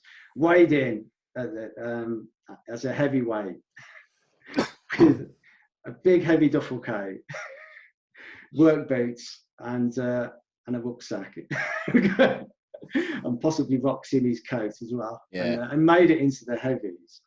Whilst everyone else was like down to their birthday suit pretty much at the weigh-in. And yeah, that was just a sight to behold. Just seeing Sean, because Sean was a bit of a trickster as well, wasn't he? So, he was like the Mike Katz of natural bodybuilding. He was living in the pumping iron days, wasn't he? Definitely, bless him. Yeah, he was. So nice guy. I've always liked him. Yeah, very nice, very nice chap. But that was a funny incident at the weigh-in.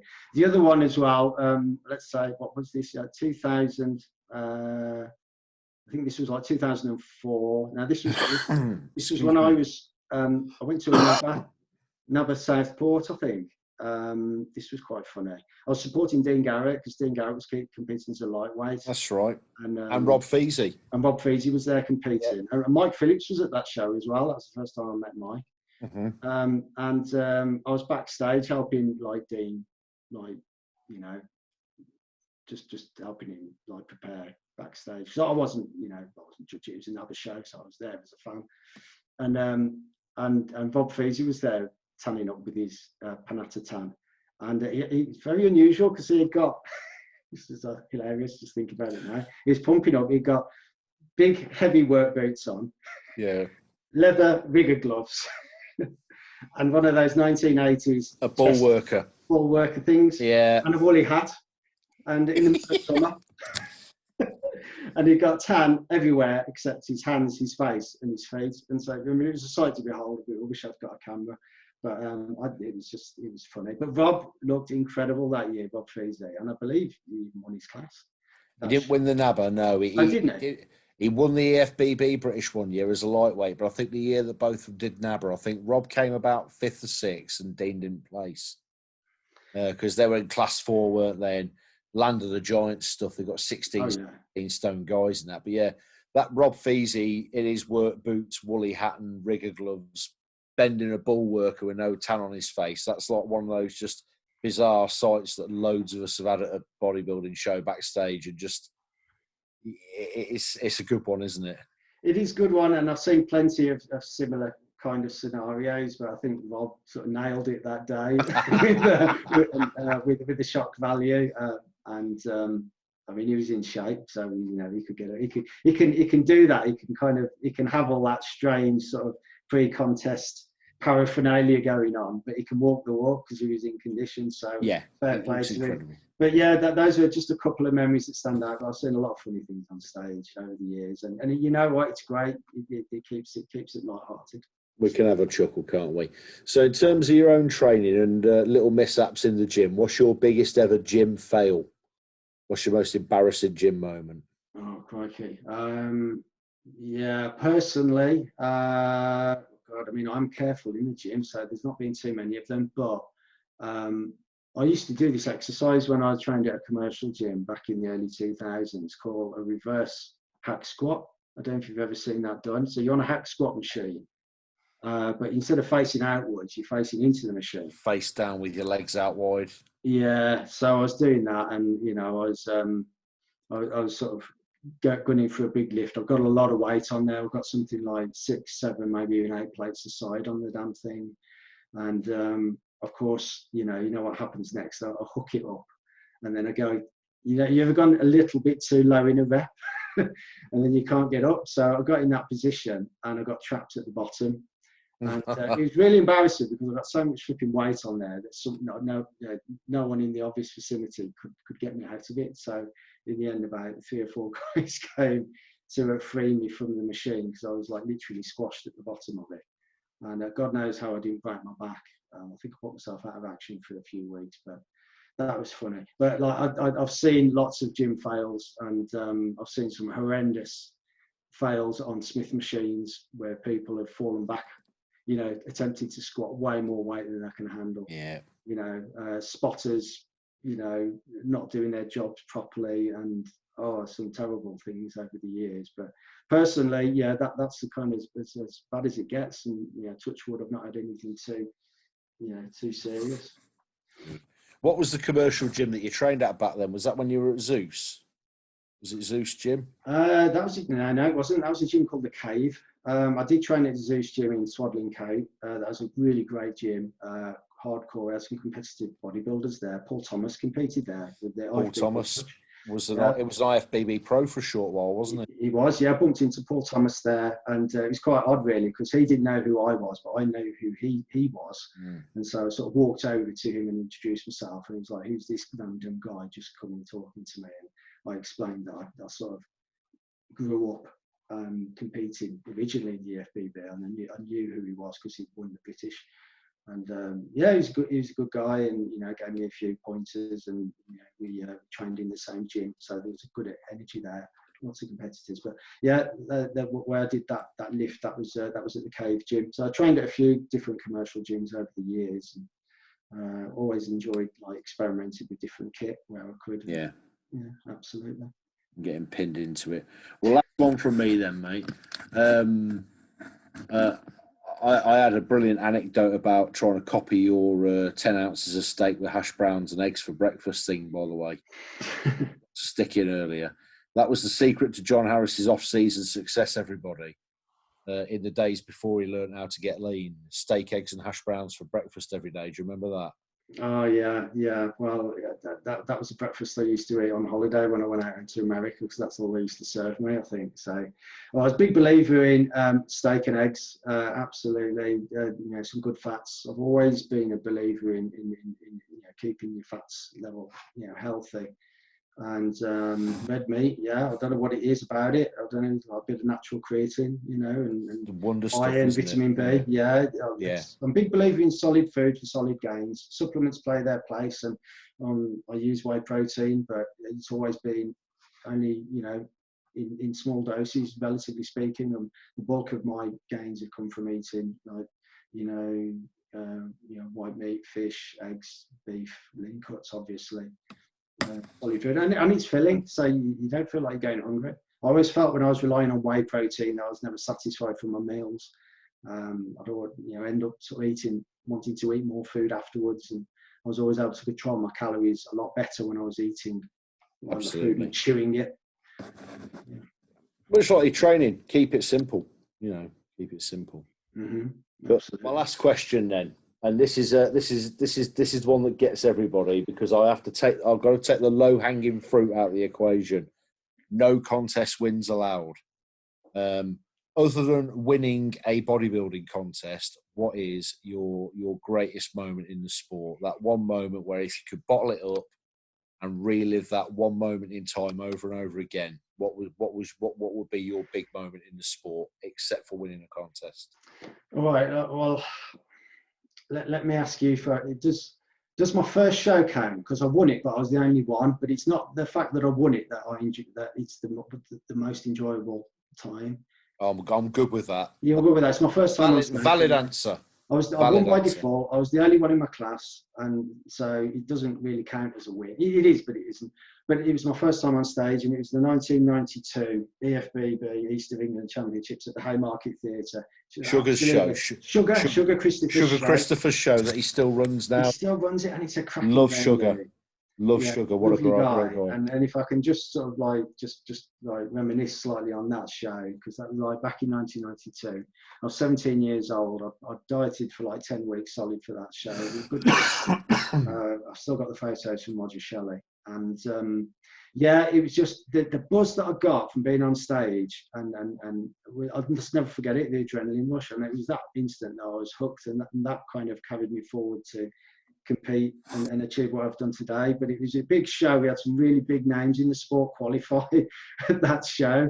You know, this guys like I think that was the way, like JD Dewadu qualified for the British. JD, yeah. And then went on to win his IFBB Pro card. And this excuse me. You know, we had guys like him and, you know, Basil Francis and all those big monsters in the sport that were competing back in the day. So that was my first exposure to the sport back then.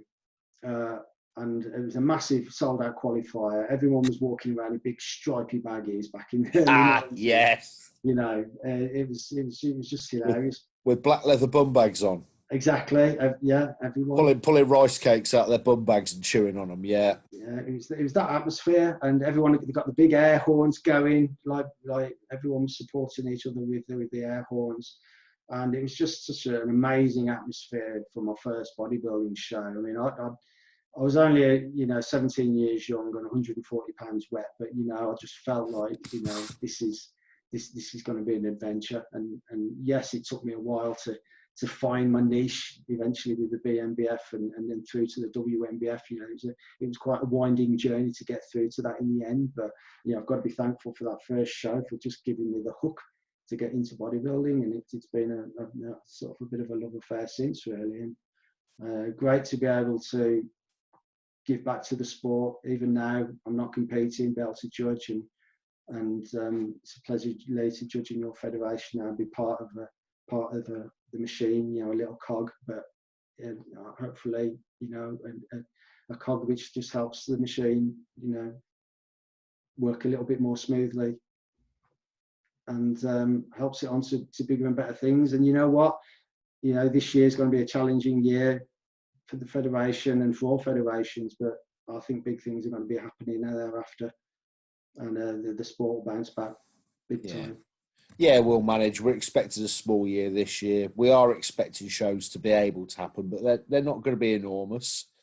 But it's like I was saying to AJ, to Mark the other week, to Nancy the other week, that first year, 2011, where, funnily enough, your 2006 Worlds win picture was our poster, wasn't it, for the 2011 Worlds? Yeah. When you won the overall, that was the image on our poster.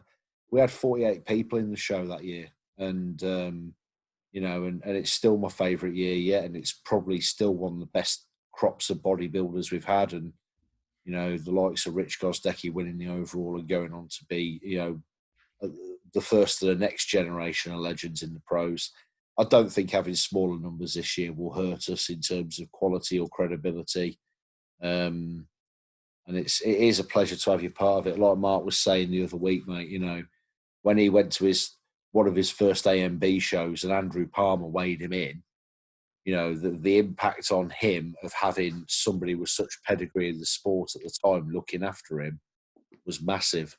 And I know our members do, or certainly should, feel the same way when they look down at the judging table and they see the likes of you, who was, in many ways one of the pioneers of bringing the sport to where it is now, by making people aware of it, by putting yourself out there and being one of the top guys in the sport. And no, it's a real pleasure to have you part of it, mate. And it's long may it continue. I'll let AJ sign off now, but John, it has been amazing. I know it's been a long podcast, but you're never going to do these things in 5 minutes flat when you're talking to somebody with your history and pedigree. I really appreciate it. I've enjoyed every second, mate. Thank you. Me too, Lee. I just echo that. It's been a pleasure to be on and have the time to be able to recount some stories and a little bit of history in the sport and give the people, a taste of what happened in yesteryear, really, and put things into context. Especially the air horns. Not enough air horns at bodybuilding shows. People, they're great so long as you're not sitting right next to someone with one, because they're deafening. But yeah, we used to go to Halfords. Every shows were always on Sundays. Every Saturday, where we had people from the gym competing, we'd jump down Halfords and clean out all the air horns. We take 2 each because they never last that long. And yeah, air horns, they were a massive part of the bodybuilding culture in the 90s, weren't they? Yeah, they were at every show. I've not heard them Yeah. for a long time. I did wonder whether they got banned. No.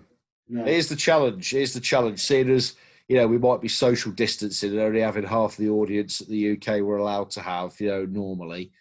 Bring your air horns, people. Let's reclaim the air horn. Let's bring it back. That'd be so good. Yeah. So game for that. My greatest memory of bodybuilding, again, I know the podcast hasn't been about me, but when I competed at the EFBB British in '98, and like you, John, I had wonderful memories of the EFBB competing with them. Julian Feinstein was the president at the time, may he rest in peace. Yeah. Bill Tierney's been really, a great bloke who I've been proud to know over the years, lovely guy. And that show back then was at the Royal Concert Hall in Nottingham. And there must have been about 3,000 people in the audience when I walked out on stage, straight after Ernie Taylor had done a guest spot. And at least a quarter of the audience were firing air horns as we walked out on stage. And it was echoing around the Royal Concert Hall. And it just, that's probably, if I was to ever answer the greatest moment in bodybuilding question, that would be it. Walking out in front of all that crowd that have been fired up by Big Ernie, and then they're all blaring air horns as we come out. Yeah, big atmosphere booster back in the day. But I've got to stop talking now. AJ, over to you, mate. No, just to echo Lee, John, really appreciate your time. I massively look up to you as an athlete and as a person. I really, really do. So it's an absolute pleasure to talk to you for this long and have you on the podcast. And I just really hope that people go away, they do the research on you a little bit more and find out even more about you, and see some of your stage shots and get inspired as much as I have in the past. So and currently. So yeah, mate, thank you very much. If there's any place where people can contact you in terms of email or is the website the best place to go if people want to ask you a question specifically? Yeah, it is. I'm not really big on social media. I spend most of my time living in a virtual world as it is, so I tend to sort of withdraw slightly from social media. But if you do want to get in touch, please do. My website is John Harris, JONHARRIS, johnharris.com. Email john@johnharris.com. You can find me on there, or visit naturalmuscle.co.uk. And again, there's an email link on there. And I'm always happy to publish content. So get in touch if you've got a story, and we'll get that moving. But guys, thank you very much for having me on the show. It's been an absolute pleasure, and I hope the listeners have managed to get a few little nuggets of information from the show. And best of luck with the rest of the series. I'll be tuning in to listening to more of the podcasts. I think you've got something really good here, and it will continue to grow and be a fantastic resource for the people coming through in the sport. So well done. Pleasure. Thank you, John. Thank you to the listeners as well for tuning in, and we will see you next time. Thank you.